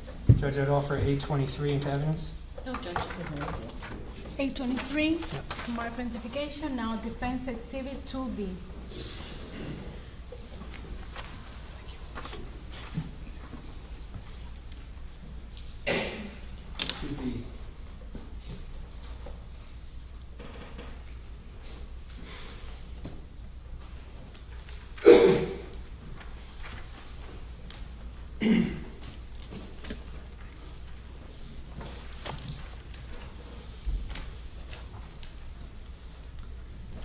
After the accident, did Mr. Pino go back to work immediately? No. Did he take some time off? Yes. Do you remember how much? It's his company, so it probably took him months, and his partner would come. George, after the accident, was very different. He would just stay in bed. He was very depressed and anxious, and he would sleep, and it took him a long time before he could get to work, and even to this day, he's not completely. Objection relevant, Judge. It took him a while before he could go. Sorry. No question, sorry. A moment.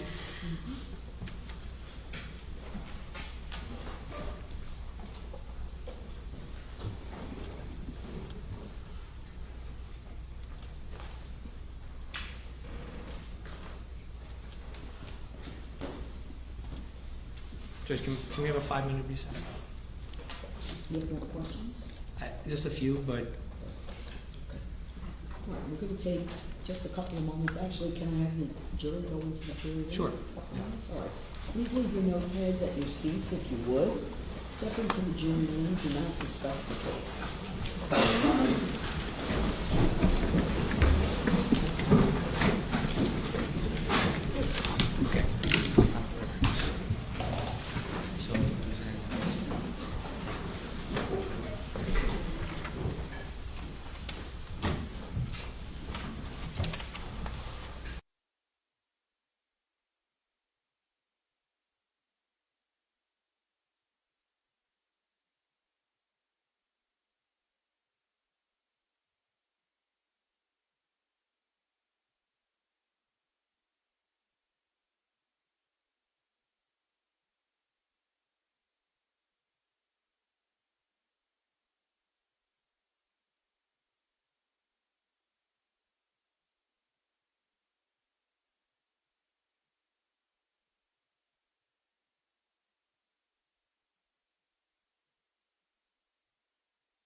Judge, to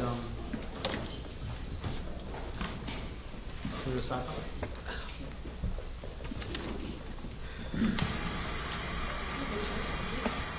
Well, I just don't want to go through it where I can.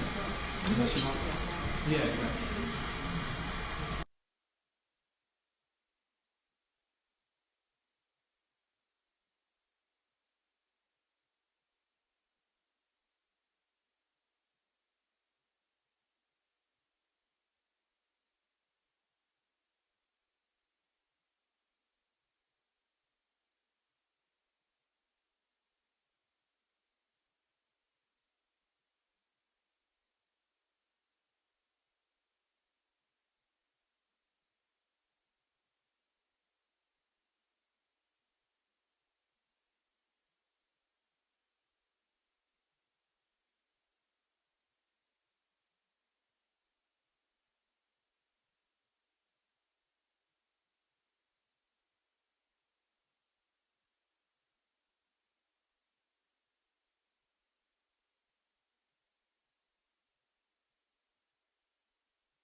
Yes, sir. Okay.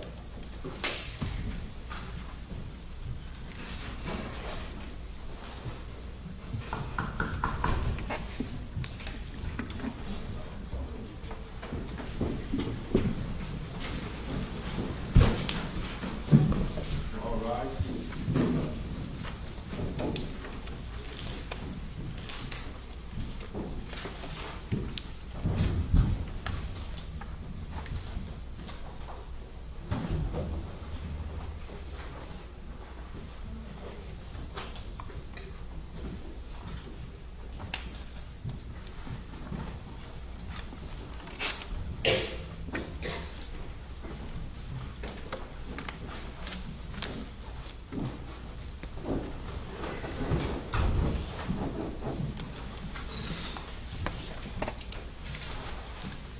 Everyone, please be seated. Thank you.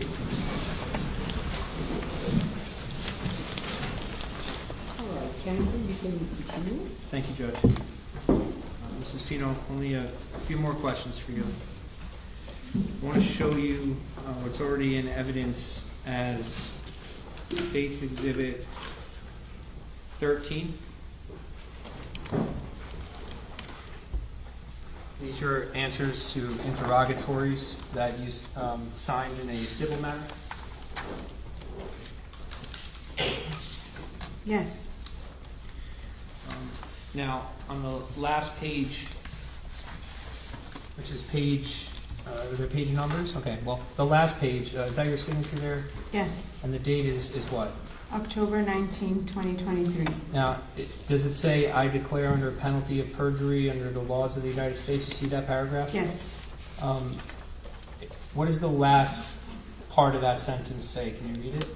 Foregoing interrogatories are true and correct to the best of my knowledge. And at the time that you signed this document, were all the answers in this true and correct to the best of your knowledge? Yes.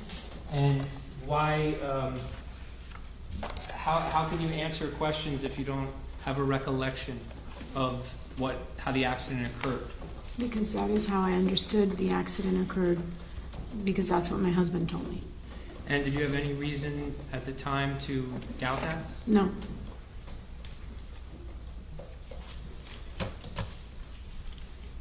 Nothing further. Thank you, Mrs. Moore. Thank you. Ross.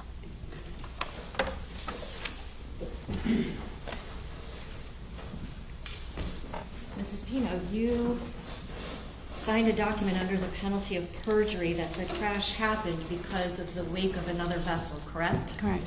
You didn't answer saying, my husband told me that this is what happened, did you? No, but the question doesn't say that I saw anything.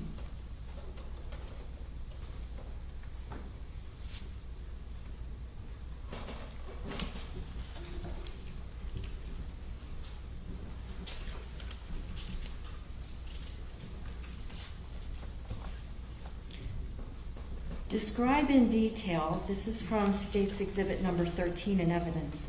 Describe in detail how the incident described in the complaint, meaning the accusation, happened, including all actions taken by you to prevent the incident. Your answer was, while returning to Ocean Reef, a vessel passed heading in the opposite direction. The vessel caused a wake, and then the accident occurred. That's what your answer was, wasn't it? Yes. And then you were asked, describe in detail each act or omission on the part of any party to this lawsuit that you contend constituted negligence that was a contributing legal cause of the incident in question.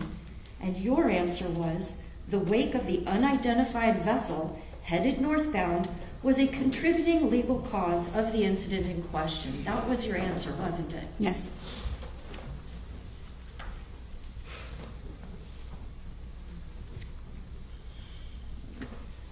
Now, obviously, you've been married to the defendant for a long time, correct? Yes. And it seems pretty clear you love your husband. Yes. You have 2 children together, although they're now adults, right? Yes. But growing up, your husband was a good father to them, wouldn't you agree? Amazing. And in fact, he was active in raising them, right? Yes. He helped pay for them to get a good education, correct? Yes. Some of the best private schools in Miami, right? Yes. And you and your husband raised them to honor the church, right? Yes. And to be religious. Yes. And that meant teaching them right from wrong, correct? Yes. And it also meant teaching them things like taking responsibility for your actions, correct? Yes. And it also meant teaching your children that actions have consequences, didn't it? Yes. But your husband isn't just your husband and the father of your children, he's also your business partner, isn't he? I work for him. And certainly with him being the chief executive officer at State Street Realty with $1.75 billion in sales, certainly you would agree that he's in a better financial position to make money than you are, correct? He's the breadwinner. Okay. And throughout your marriage, you all have enjoyed a robust social life, haven't you? We're social, yes. And you have many friends that you've socialized with, Yes. correct? Gone to parties, Yes. played pickleball, Yes. played tennis, Yes. group gatherings, Yes. boating trips together, Yes. membership at Ocean Reef Club. Yes. Your husband, in fact, was even on the Orange Bowl committee here in Miami, right? Yes.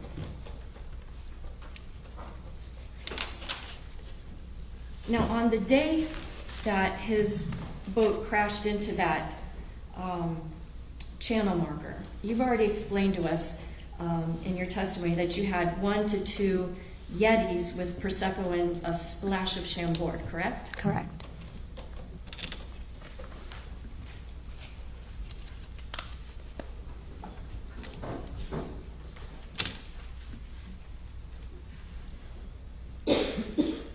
But in your interrogatory that you answered under oath, you indicated that you had 2 servings of Prosecco, each with a splash of Chambord.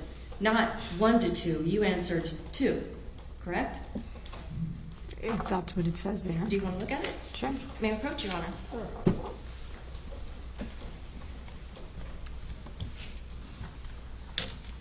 Yes.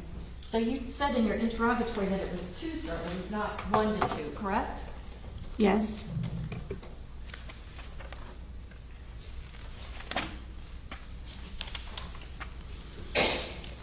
Now, your life has changed immensely since your husband crashed into that channel marker, hasn't it? Yes.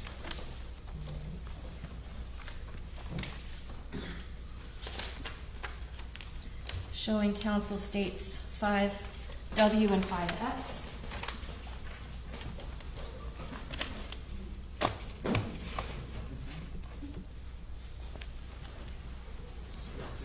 Judge, can you stop? Hold on a minute, let me see what you have.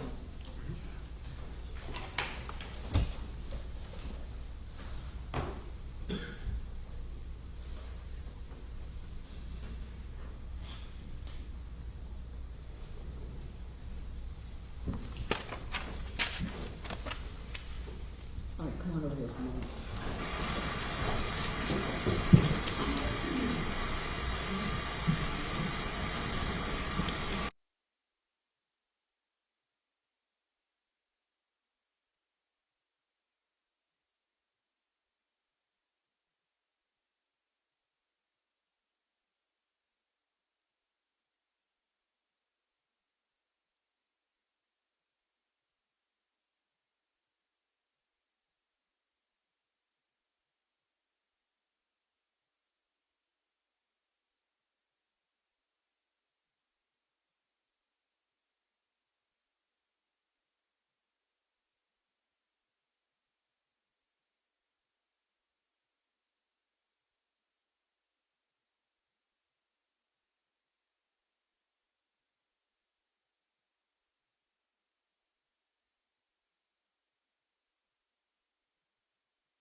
Pino, I'm showing you State's Exhibits 5X and 5W. Yes, Have you seen these images before? yes, I have. Are these photographs that were taken in December of 2022? Yes, Of you, your husband, and your 2 daughters? yes. I move States 5X and 5W for identification and evidence. Over objection. All right, so noted, any other objection? 5W micro ID now states exhibit 117, 5X 118. I'm sorry, 17 and 117, 118. 19. 18.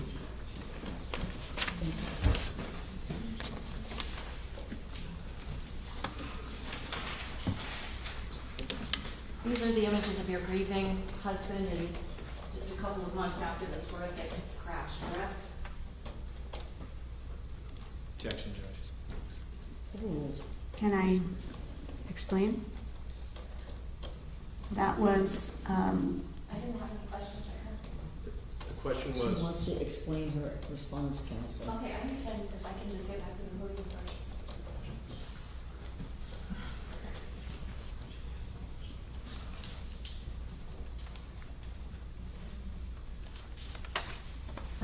What's your explanation? so the first picture, there was one picture that was taken when we went to get away. For the past 8 years or so, my family, along with Gogo's family, and actually the Fernandezes have gone before, and so have the Puigs. We would go to the Panhandle and vacation there. And this particular year, in 2022, of course, we didn't want to go. The families encouraged us to go, and we went because it was good for the girls and to get away from all the noise, and so we did. And my girls needed that, and my husband, being the incredible father that he is, Objection's a narrative. we went, and he stayed indoors most of the time. And that particular picture was taken when you go to the Panhandle. There's little towns.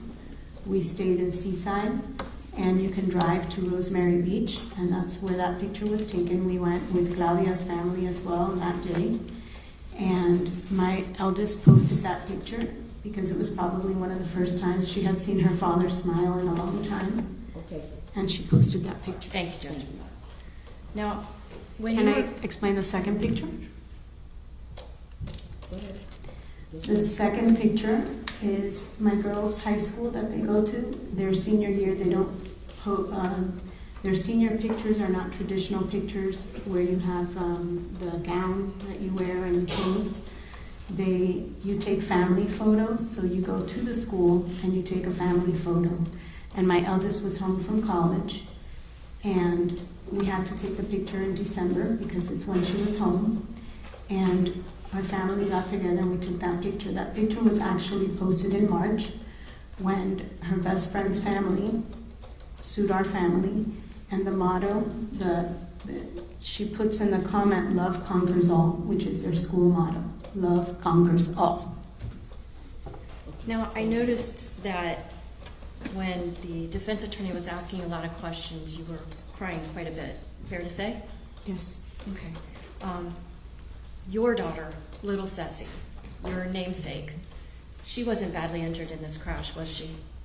No. It was not your daughter that was very physically injured in this crash, right? Right. And it wasn't your daughter who died as a result of this crash, was it? No. It was Lucy's family who lost a child, not yours. Correct? Correct. Nothing else.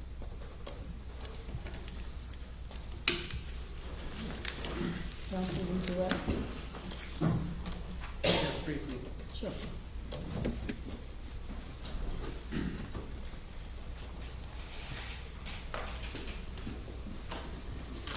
Mrs. Pino, did you love Lucy? Yes.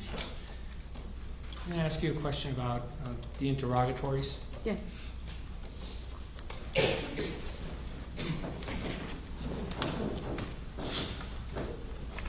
approaching the witness with what's in evidence as State's Exhibit 13. See how it's some of there's a number and it's bold, and then it's kind of like an answer that's not bold? Yes. Okay. Did you type any of these? No. Did you write any of these? No. How did these get presented to you? My lawyer prepared it. So the words, for example, in the answer to number 5, in the non-bold, was that written by you? No. Who wrote that? My lawyer.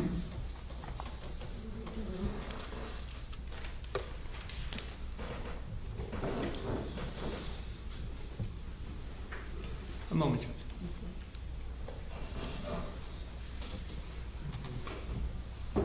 Nothing further, Judge. Thank you, Mrs. Pino.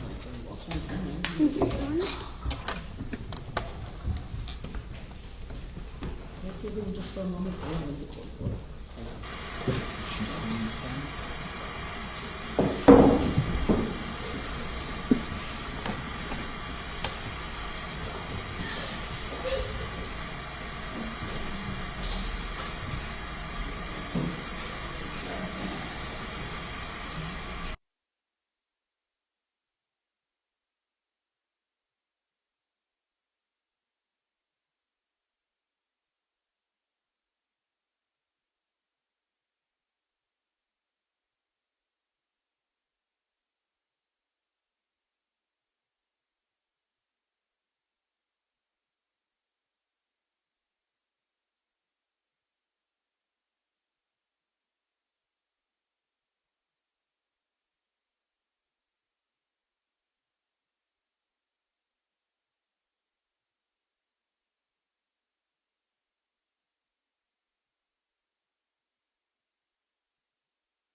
All right, ladies and gentlemen, I think we're going to end for today. Looking at the clock, I'm trying to coordinate things, but I know we do have some coffee for you, so maybe like as an exit, they can get their coffee and their snacks. In any event, please put your notepads inside your envelopes. I'm going to ask you please to be here tomorrow at 10 a.m. 10 a.m. tomorrow, okay? And I'll be going over the schedule as we are progressing. Since we do not have court on Friday, court is closed. As we're scheduling this, there are additional witnesses we hear from. I may be rolling the case for closing arguments to Monday, the 22nd. Okay, I wanted to give you that information now, rather than perhaps putting too much pressure on coming to conclusions by the end of the day Thursday. Just, we're kind of in a weird spot because there is no court on Friday, okay? In any event, that's why I'd like you to come back tomorrow. If you would at 10 o'clock, please don't discuss this case amongst yourselves or with anyone else. Please don't conduct an independent investigation or research to try to gather any information. You can only rely on evidence which is presented in this courtroom from the witness stand under oath and the law that I will ultimately instruct you on in reaching your decision. Okay? You see any of us outside of the courtroom, we're going to continue to ignore you. Make sure your juror badges are always well displayed, and when you're around the courthouse, even during lunch breaks or whatever, please wear your badges when you are going, walking around the courthouse. When you report, go to the 7th floor as you have been, jury room. Please wait for Renee in the jury room, and he'll get you and bring you in when we're ready to proceed. And if you see anything in the news you think is about this case, ignore it. Don't listen to it. Don't watch it. Don't read it. Please, we don't want you to be impacted by anything outside of this courtroom and possibly taint your decision making. Okay, so please avoid that at all costs. Also, social media. Please don't go to social media and don't post anything or read anything or look to read anything on social media. Okay. All right, so take your notepads with you if you would. Renee, we'll take them out. And we'll see you tomorrow at 10 o'clock. Thank you.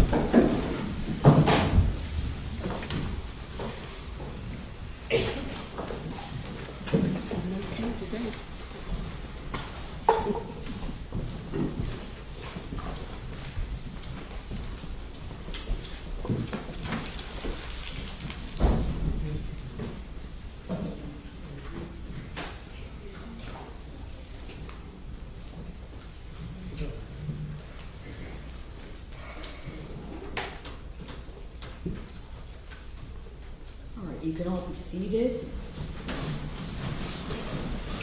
So tomorrow, defense will present any additional witnesses that you have, and then we'll know whether there's going to be any additional state witnesses. We may be taking as well Thursday, rather than start closing arguments, because we're going to need probably most of the day for closing arguments. So closing arguments would be on one day, and then I would instruct the jury the following morning. And we'll have our charge conference, I would think, sometime on Thursday if we're able to complete everything tomorrow. If not, we'll go into Thursday with testimony and then conduct our charge conference on Thursday as well. Would we be able to accommodate Mr. Mescalato by Zoom?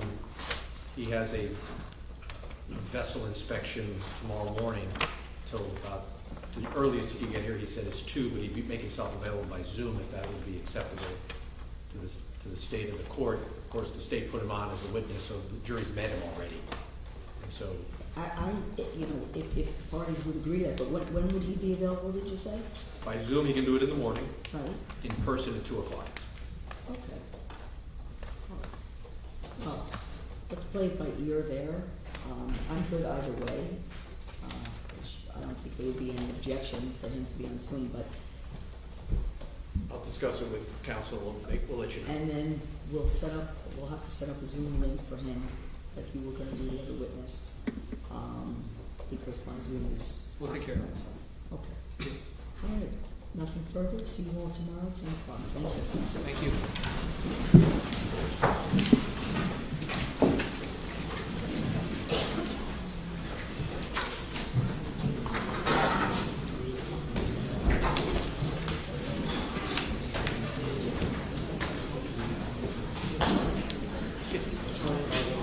Take care.